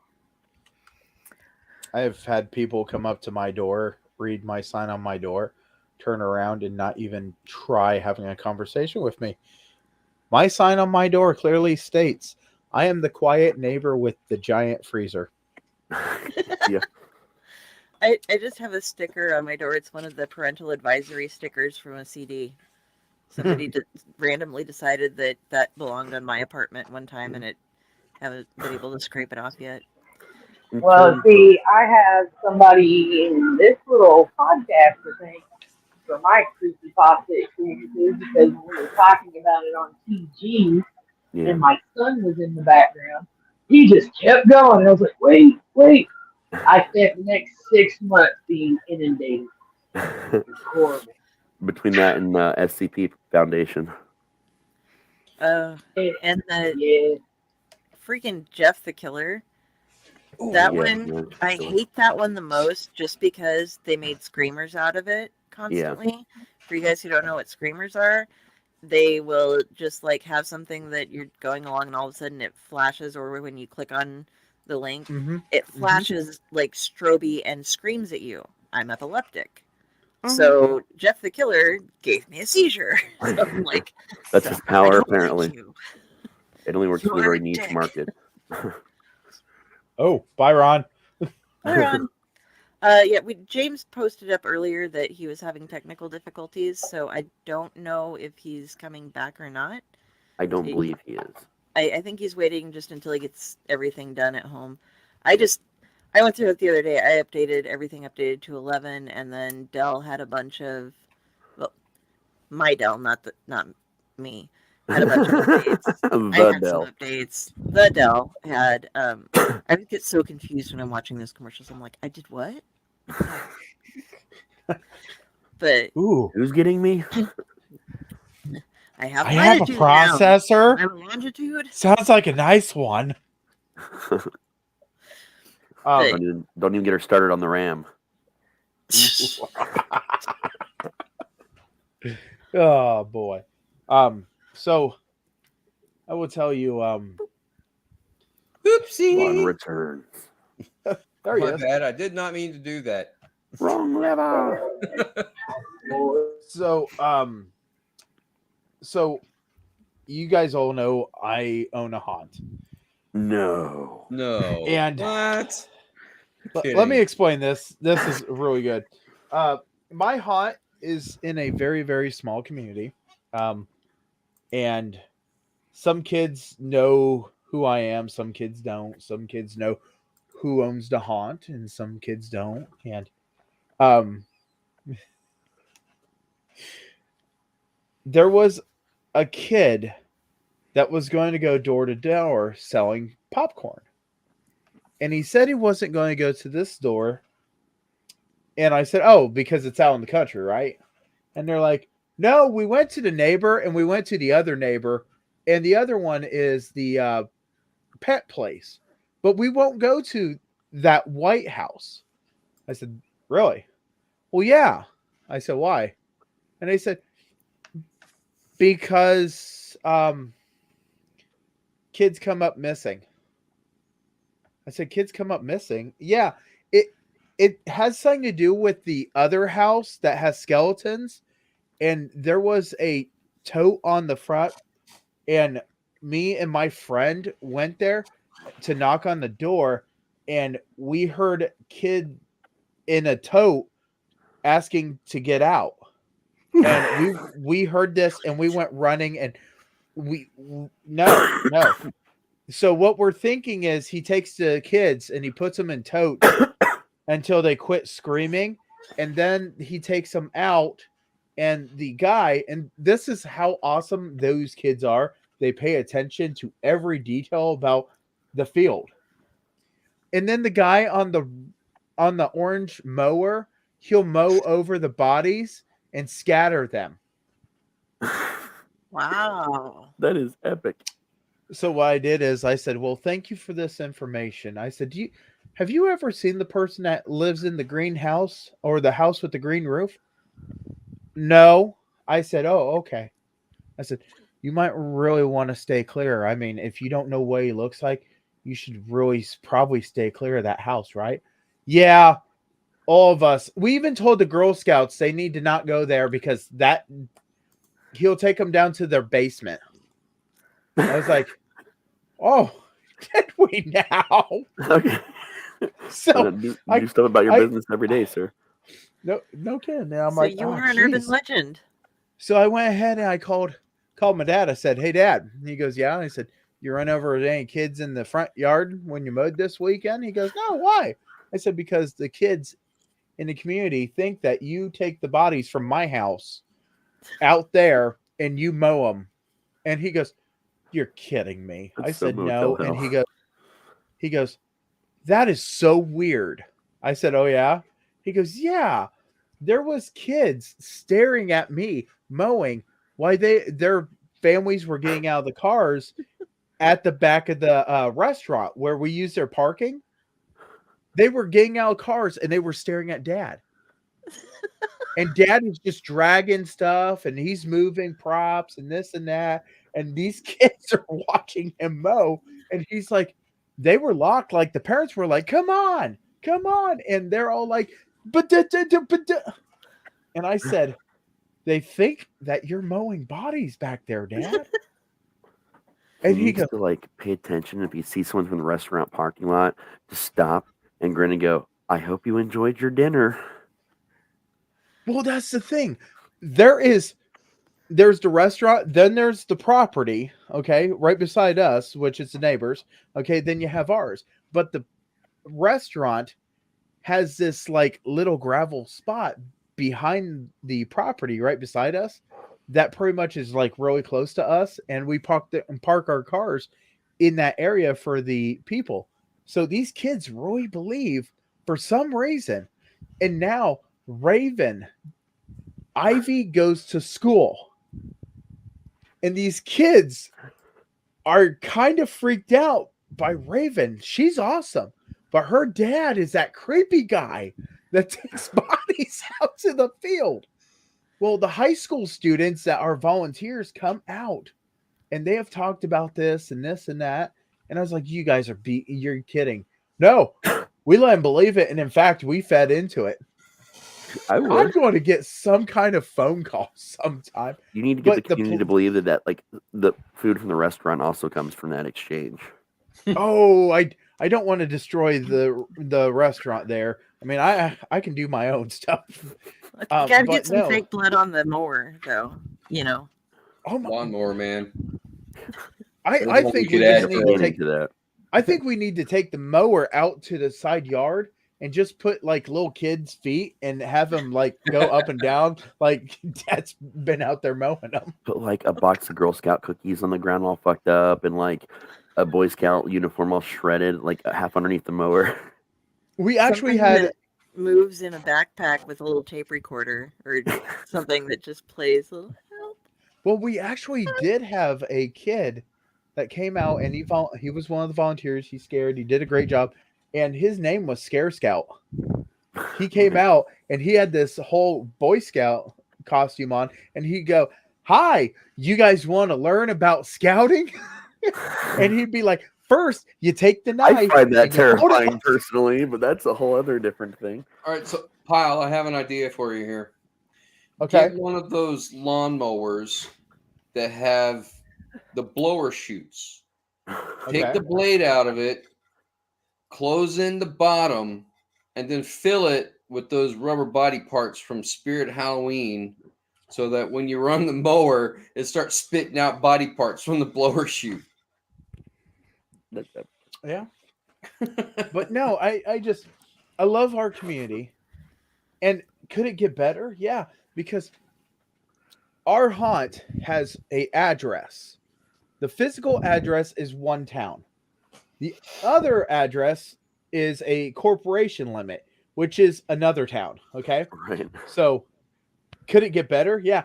Anna fights over the rights of us. Bakians fights over the right of us. Both communities' kids say that they have a haunt in their town. Okay.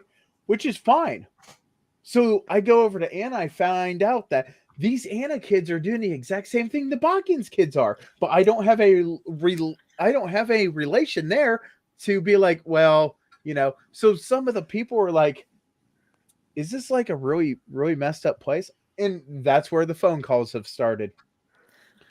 Like I've received phone calls being like, I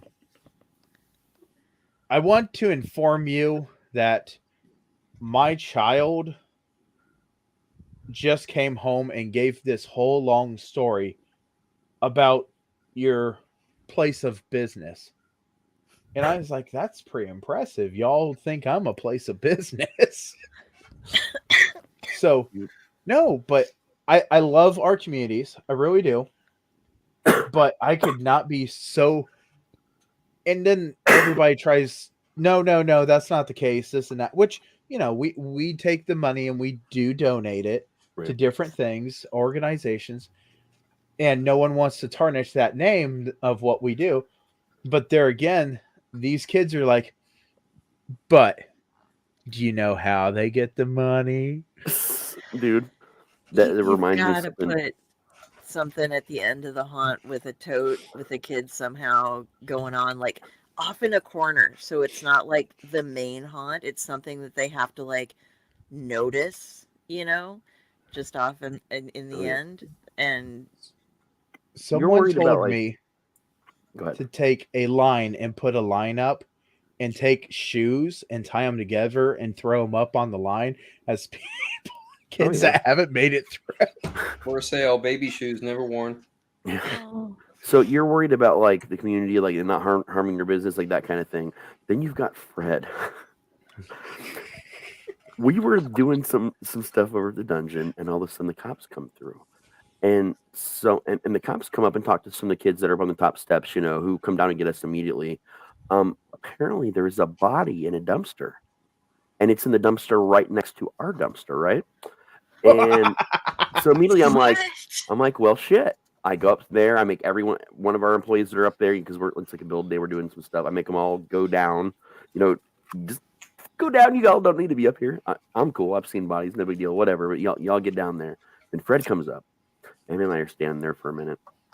And he's like, well, what do you know? I'm like, well, I've been informed now by multiple people that the cops are worried about a body in the dumpster next to ours. He's like, did you see it yet? I'm like, no. He's like, let's go. So 2 grown-ass adults are walking around the back parking lot towards, you know, hoping to get, you know, see what's going on with this dumpster, because we're curious. I mean, it's not out of the ordinary. Maybe that a body could be in this particular dumpster. Odd, but, you know, whatever. Just like the plot to Stand By Me. And kind of. It's mine and Fred's version. But we get over there, and as soon as we're around on the edge of this one semi to go around back to where those things are, the cops are coming towards us. It was not, and he's like, hey. He's like, oh, no, we'll be right back. Just you guys stay there. We'll be right back. Okay. So they go to their car. Another car shows up. That car is getting out. Now both groups of the cops are walking back towards the dumpster. And Fred's like, hey, I just want y'all to know that if you need to get rid of it, I got a haunt. The cops, who are very serious and like very like trying to figure out what's going on. He's like, and they just kind of stop. And one of them is just kind of like, and the other just like kind of look at him. So he gets really serious, and they walk away. And he's like, did I say something wrong? I was like, no, I was going to say it if you didn't. It's cool, man. You can do body disposable here for an extra fee. We'll make this work. I got some things we can do. He's like, well, fuck. So we wait a little bit. We kind of go around the edge of the trailer. We poke. Obviously, we can't go there now because there's like 4 cops standing there. 2 of them just leave, just straight up leave. Don't say anything. And the other 2 come back over, and they're like, well, it's not a body. What is it? Someone half-assed field dressed a deer and threw the carcass in there. And then we found out it was one of our employees, an adult, who called it in, thinking it was a body because he happened to go there. And he happened to be walking towards the building the same time as the cops were, and we were all laughing about it. And one of the cops looks at the guy and goes, was all that puke yours? He's like, yes, officer. And he walks into our building, and we're just like, what the fuck is going on? Jesus. Oh, wow. But we were ready. We were ready to use that body and to spread the word that there had been a body found in the dumpster next to ours for Why didn't you use a deer carcass then? capitalism. Well, we can get deer carcasses easily, but human carcasses, Not as easy. that's a donation basis, and that's a long list. We've been on it for like almost 5 years now. Well, you just need to I make them totally yourself. feel like I'm not in the right place. We locally source our props, Yeah. Organically sourced. Mhm. Local market. So did you guys? I don't know. Any of you guys look at my TikToks? I'm never on TikTok, I don't TikTok. ever. I'll be here. It's okay. It's okay. And she disappears because I asked her. Apparently, I'm a bad TikToker. Jeez. No, Apparently you she just seen send me the your TikTok. videos. I never get on TikTok, but if you send me the videos, I'll watch them.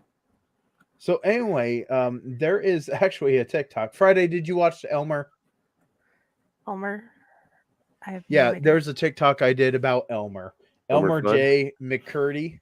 Yes, I did watch Yeah, that, yeah. and I shared it. Raz, you know the name, don't you? I do know the name, yes. So Elmer J. McCurdy.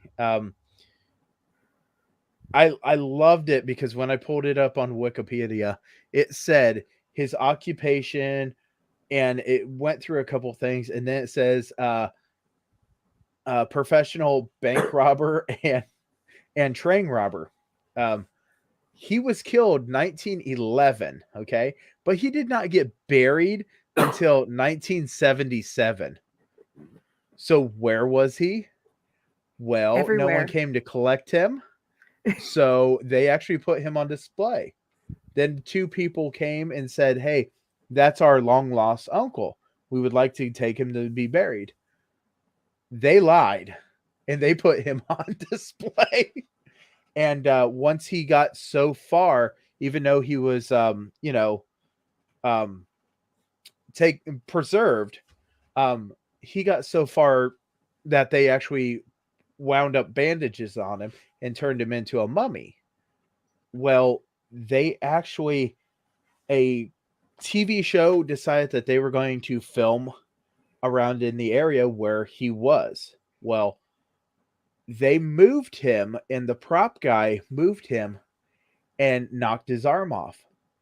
He grabbed the arm, looked at it, was trying to figure out how to reattach this, and come to realize that that is a human bone in his arm. So he started freaking out, and he's like, hey, this ain't right.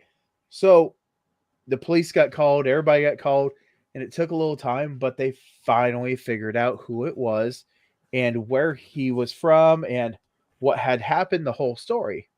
Well, when he got buried, he had so many people coming to his actually burial just because this was a story. For 66 years, this guy moved around. And I did it on TikTok, and I stuck it in this book, and I was like, okay. So when you were talking about that, I was like, you could have had an Elmer. I know. And it turned into Big Carpet. I have an Eartha Kitt question for you guys. Wrong Okay. lever or flamethrower? What's the choices? Which role did you enjoy better? Wrong lever or flamethrower? Wrong lever or Wrong lever. flamethrower? Yes. The Ernest P. Roll movie, I forgot the name of it, or Emperor's New Groove. I know Raz knows the movie. It's the Halloween one where Ernest Scared Stupid. Yeah. Yeah, she plays the witch in I did not town. see that one. Oh my god, that's a classic. I love Ernest. I'm a huge fucking Ernest fan, dude. Yeah, he died of cancer. Before I lost my collection. Before I lost my collection, I had the discs that they put out that had all the weird commercials that he had done. I had all the seasons of the TV show. Hey, it's Ernest. All the movies, everything, man. I fucking love Ernest. I loved Ernest. I mean, Ernest Scared Stupid, Ernest Saves Christmas, Ernest. I mean, there was just everything Ernest. He did a great job, and unfortunately, he just smoked like a freight train. Yes, he did. And they said that, sometimes they would be like, okay, we're going to film now. And he's like, okay. And walking up. And as soon as they would say, and he would flick it as they were action. And they had to clip out his handgun like this as he was doing his thing. Yep. And I was like, I think he started out for like Burger King commercials or something, doing the Hey Vern bit for Burger King commercials. It was a bunch of different commercials. The first one he ever did was there. The first one was a car lot, a used car lot. But like with the Eartha Kitt thing, like I'm a big fan of Eartha Kitt for a lot of reasons. I say the wrong lever thing every time I hit the wrong button or I fuck things up. But like I love Ernest, so like I'm right in the middle of those two, but just ever so slightly, I've got to go with wrong lever. I say wrong lever a lot more than I do anything with Ernest. Yeah, I really do like wrong lever. Yeah, I mean, I haven't seen either of those movies, so I have nothing to. Emperor's New Groove, Kronk's New Groove. Yeah, those movies, really? Animated movies are hilarious. You have not seen anything with Ernest? When it comes to the famous, the famous Ernest stuff. in his jaw. Ew. Jim Varney. Ernest goes to jail. Ernest goes to camp. Ernest saves Christmas. Ernest goes to school. Slam dunk. Ernest goes to Africa. Ernest goes to, there's a very long list. It was funny. He's like, what do you mean it's a troll? That's not real, is it? And he just ew. And he included the Ottoman Empire shtick he did in Scared Stupid. He was the first person to really do that. Like before Eddie Murphy, Tyler Perry, all those guys, like Ernest would do multiple characters, like in a lot of his movies. He was one of the first major people to ever really do that. Did we ever get to see Vern? Vern? No. Yeah. We saw Vern's home twice in the TV show. And Vern was basically also the guy running the camera. The cameraman was basically Vern. That was the whole shtick for the show. Anyway. Okay. I didn't know. Yeah, for that, he was breaking the fourth wall without actually breaking the fourth wall. Vern was always that camera that was jammed into the tree. Hey, ho, ho, ho. Merry Christmas, Vern. I got you a tree. And he's like shoving it. He's like, oh, don't worry. That sap will come out of that. There was even that sounds like Wilson. See, and I still remember Home Improvement. That's what I was thinking, Ron. See his face. See, I still remember the Ernest show when he would ask Vern a question and the camera would start shaking up and down or to the side. No or no, Yes and no. Yeah. Yep. All you guys like that? People at home, youngins are just like, what are you guys talking about? I remember the famous episode where like they had to go down to the basement to get something, but the basement was creepy, and Ernest kept trying to get Vern to go in the basement. The camera's just like shaking like every 5 seconds. That cartoon, that show was so fucking weird, dude. And I loved it. I loved because I was talking about how old we are for knowing these things. Right now, I just got a post in one of my family chats with. Just found out Gen Z kids are calling the 90s the late 1900s, and I feel like I drank from the wrong grail in Indiana Jones. Yep. You have chosen poorly. But unfortunately, that's accurate. It is the late 1900s. Wow, that hurts a little bit. A little bit. Emotional damage. Right. But I'm you maxed know out on what? that. Like the worst part of this is, okay, yeah, it was the late 1900s, but you know what? We were also the last generation that was able to fend for ourselves. Like the stuff that they are culture canceling now. Oh my god! Like they're even taking away. Dude, they took away Pepe Le Pew. Really? And Well, I just, man, stupid. that was You know loud. I what? have Scary. I have a lot of opinions about this, but we can't go onto them on the air. Yeah, we can't go into Peppy. Yeah. Or Hey, Del. any. Yes. Got something for you. Emotional damage. Right? Emotional damage. Like I took my boot off for that, and I'm like, "Woo, I need new boots or something." Jeez, this is rough. You need odor eaters. Boots? Oh I no, will- I need to contract the odor eaters. I will I- say Buy stock in them. the main thing to keep in mind about cartoon, especially animated stuff in general, or things that were geared towards kids, a lot of this were created by people that were low-key racist or low-key sexist or low-key one thing or another, and they were raised in Disney. cultures where this was normal stuff, and we were raised where certain things were normal until we all grew up and realized how not normal those things were, and that's Oh, the yeah. basis for a lot of those things. I have a very weird new thing going on, which is since I learned about triggers, because and Raz and I have had this conversation Big so debates many about times this. with people. It's not one of those like, oh, you're a wuss because you need triggers. It was like, oh, we didn't understand because we just grew up with this disturbs me. I will stop reading and or watching it. Yeah. You know? So people didn't have anything ahead of time to warn you, unless you read like the back of the book and went, oh, I probably wouldn't enjoy this because that was a traumatizing type of thing. Mm-hmm. But, and I'm not saying people are stupid. We have a lot more small bites of things these days that don't have. Do I need to say it? I'll say it. Yeah. I work in the right line of work. I can say it. People What? are stupid. Well, Yeah. people are stupid. There's no debate about that. There's definitely no debate about that. But it's also everything's different, and we think back. We're where our parents were like, well, why did you guys do that? That everybody else had enough common sense to come in out of the rain, and you're just fucking standing there wet. Yeah. But since I've got the trigger thing now, whenever I read things that other people would trigger, I keep seeing it, and that kind of gets to me a little bit because it's like, okay, people writing it like I write Lovecraftian horror, and I don't have the same beliefs as H.P. Lovecraft did, but I respect his work. Correct. And so it's one of those things like love the art, abandon the artist a bit.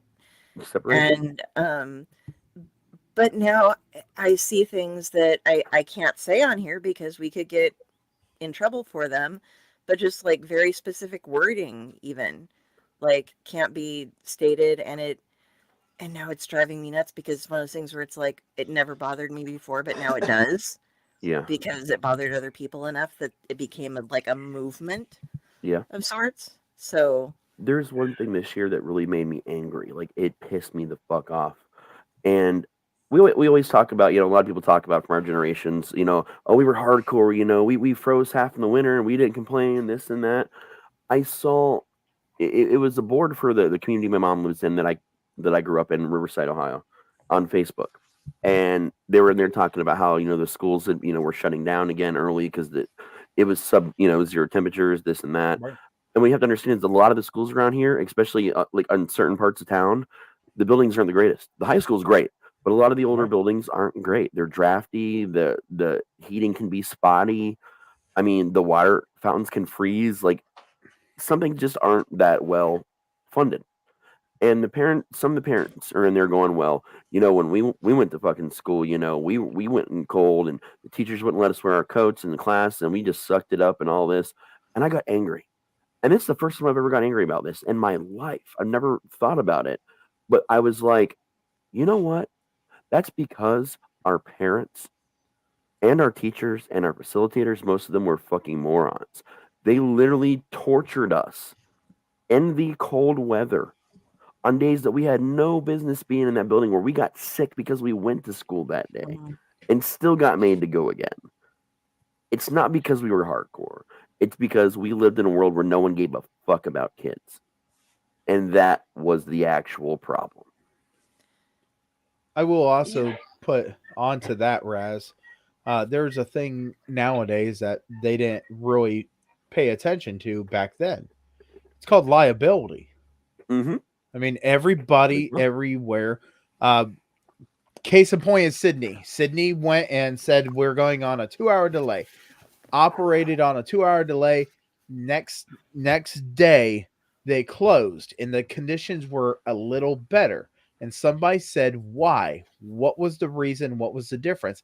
And the reason and the difference was everybody started calling into the school and screaming at them that my kid ain't going, this and that. And then the parents were going through and they were telling each other, well, if I see your kids walking to school, I'm going to pick them up.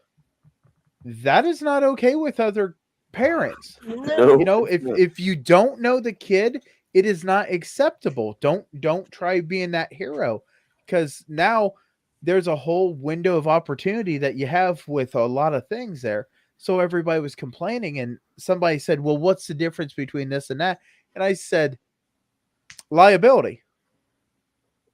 Any lawyer would see this and they'd be like, hey, I want to talk to you. Well, fine, just throw your mic around. Well, we were truly the last generation that was raised. Yeah, we were truly the last generation that was raised as children should be seen and not heard. Yeah, like I'm gonna be honest about that. However, I think that since then we have taken this to a whole new level, and now it is completely out of control. And when you roll back, when I roll back to think about that, one of the things that like really stands out to me is honestly a line from a comedy movie, but it is probably the most accurate line ever uttered. A person can be intelligent. A person can be wise, but people as a whole, stupid. Are stupid. Yeah. Yes.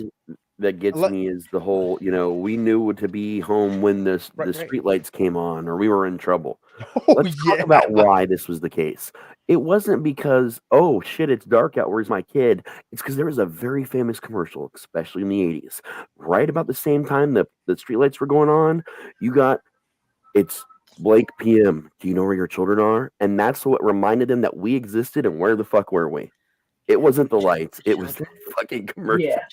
Yeah, there was a horror movie that came out in the early 80s where the babysitter would receive a phone call and the voice on the end of the phone call would say, have you checked the children? Yeah.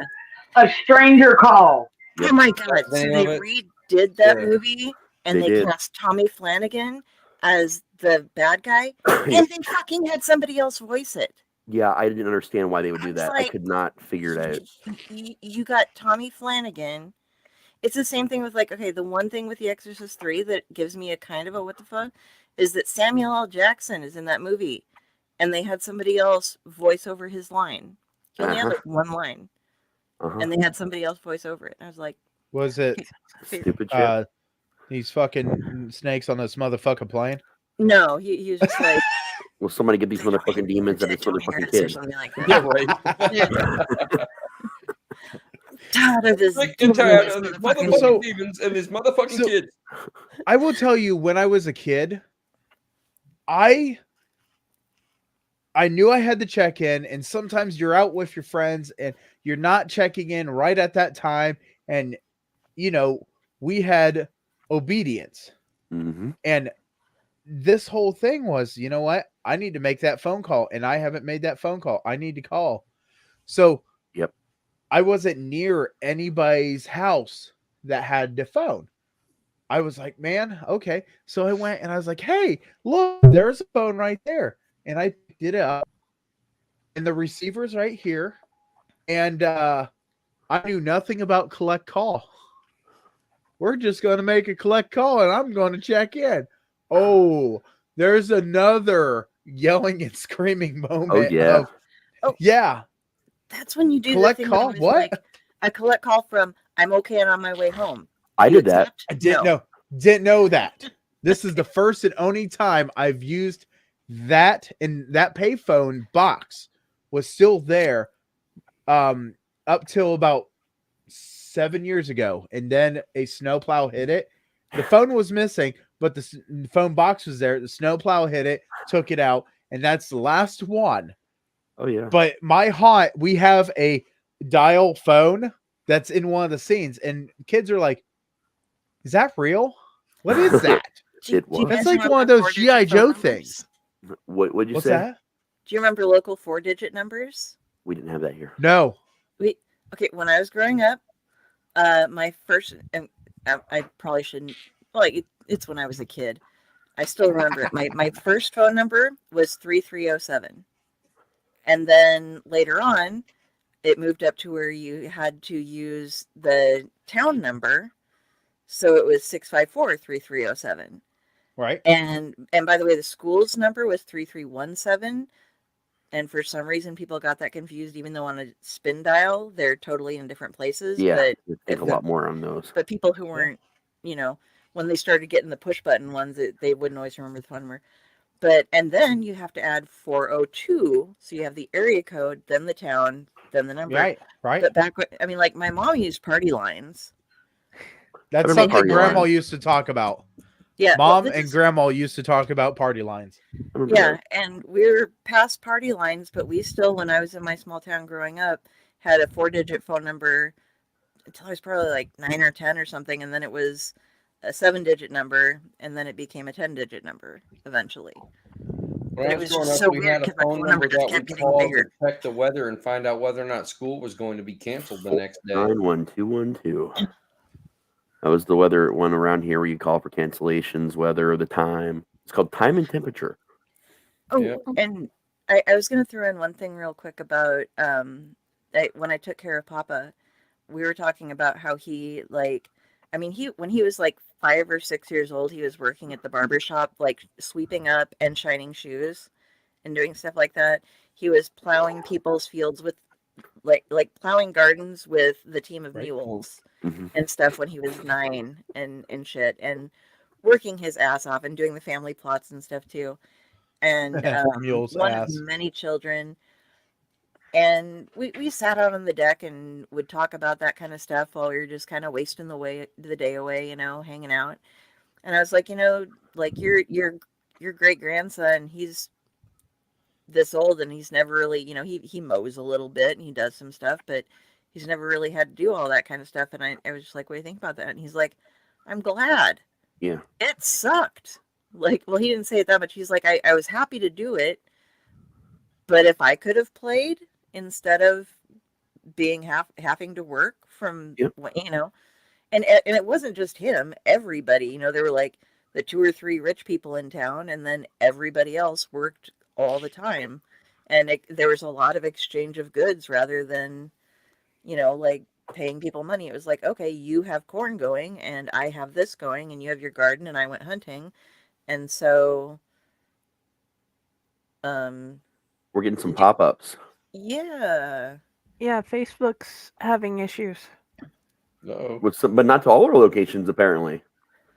It's still streaming to our regular Allied Facebook, but a lot of the other ones just stopped. Okay. Well, what is still going to YouTube? Timing thing, because we're about 2 hours and 15 minutes into it. So we've done 4 or 5 hours and never had that happen. It's probably something on Facebook's end. Oh. Yeah. We'll And now we just got the one for ours, so maybe that's a sign. All right. Before we go, guys. Yeah. Okay. While we have it live, so that this will at least still be on YouTube, gonna do the spin for the Tomb of the Terrible that we're going to do during the 24-hour show. Yeah. All right. So, Jenny, get ready. 2 seconds. Yep. I gotta pull it up. 1, 2. Oh, okay. I'm ready when you are. Just let me know.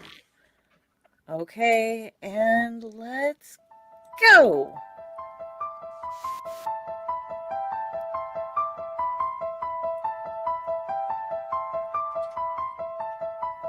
Retarded. Death Machine, yes. Oh, we got Death Machine. Nice. That's a good Okay, one. this is one of my How did that favorite work? movies. Because it landed on retarded on my screen. It's because the screen freeze. Okay. Whatever That was ends weird. up with and pops up is what it actually landed on. Dude, I totally wanted to watch Retarded. Retard No, dead. dude. Retard Okay. dead. So here's the deal, guys. Death Machine was banned in like somewhere between 5 to 9 countries, depending on who you listen to. There are about 6 versions of it out there that you can get. What you want to do, if you want to join along with us, and it's Brad Dourif having the time of his life, running around being amazing, And in a Dell having the horrible time of her fucking life movie. watching it. What? It's Dell having the time of her life watching it. Oh yeah, Oh, I boy. love this movie. I've made so many gifs of this movie, It's a good and movie. Man. Richard Brake is in it as well. And then there's just some really weird shit. He is a mad scientist working for a place that makes like military shit, and he's made some crazy things, and he kills people to get moved up in the company and stuff. And then there are these like weird ass eco terrorists coming in to try to shut them down, and it's super fun. And he's a total perv, and violent as hell. And there's this scene where trust me, when they go to pat him down and disarm him, you're gonna die. Yeah. It's just hysterical. But it was banned in so many different countries because of various different things that they made a bunch of different versions of it. Find the longest version of it that you can. Go out, look around. I will try to post something up, and we will try to let you know where you can find the best long version of it, because there is a lot of difference in the hour and 20 versus the hour and 40 or whatever the time difference is, like, that deals with plot stuff, and you suddenly go, oh, that's why all this makes sense. But it's a terrible movie, but it's so much fun. Oh, yeah. So I'm gonna have to join everybody on this one. So that'll be It's what one that we're you watching actually- during the 24-hour feed. It's one that you actually added to the list finally. Yes. I've been excited to hopefully watch this, because I do admit, and Richard Brake, I love him, but he is not very good in this movie at all. Yeah, he's not. I love him too, but yeah, it's. And part of it is just weak casting. His character didn't have anything else to do. Oh yeah. You know, he's kind of a pussy in this movie. So Yeah, that's very true. Well, guys, that is the end of our show apparently for this evening. Oops. So anyway, join us for the 24-hour stream. Glad y'all were here. Sorry, we still have probably Tom Dog watching us. Hi, on YouTube still. And we'll be back tomorrow with Legends by Night. Yes, and it is Glitch in the Matrix, you said? Yep, Glitch in the Matrix / Mandela Effect. Yeah. Yeah. All right. Well, everybody, let's get out our little mascots and say good night. John's still with us. Bye. Yep, there we go. He's waving. You just can't see it. All right. Good night, everybody. Good night. Yeah.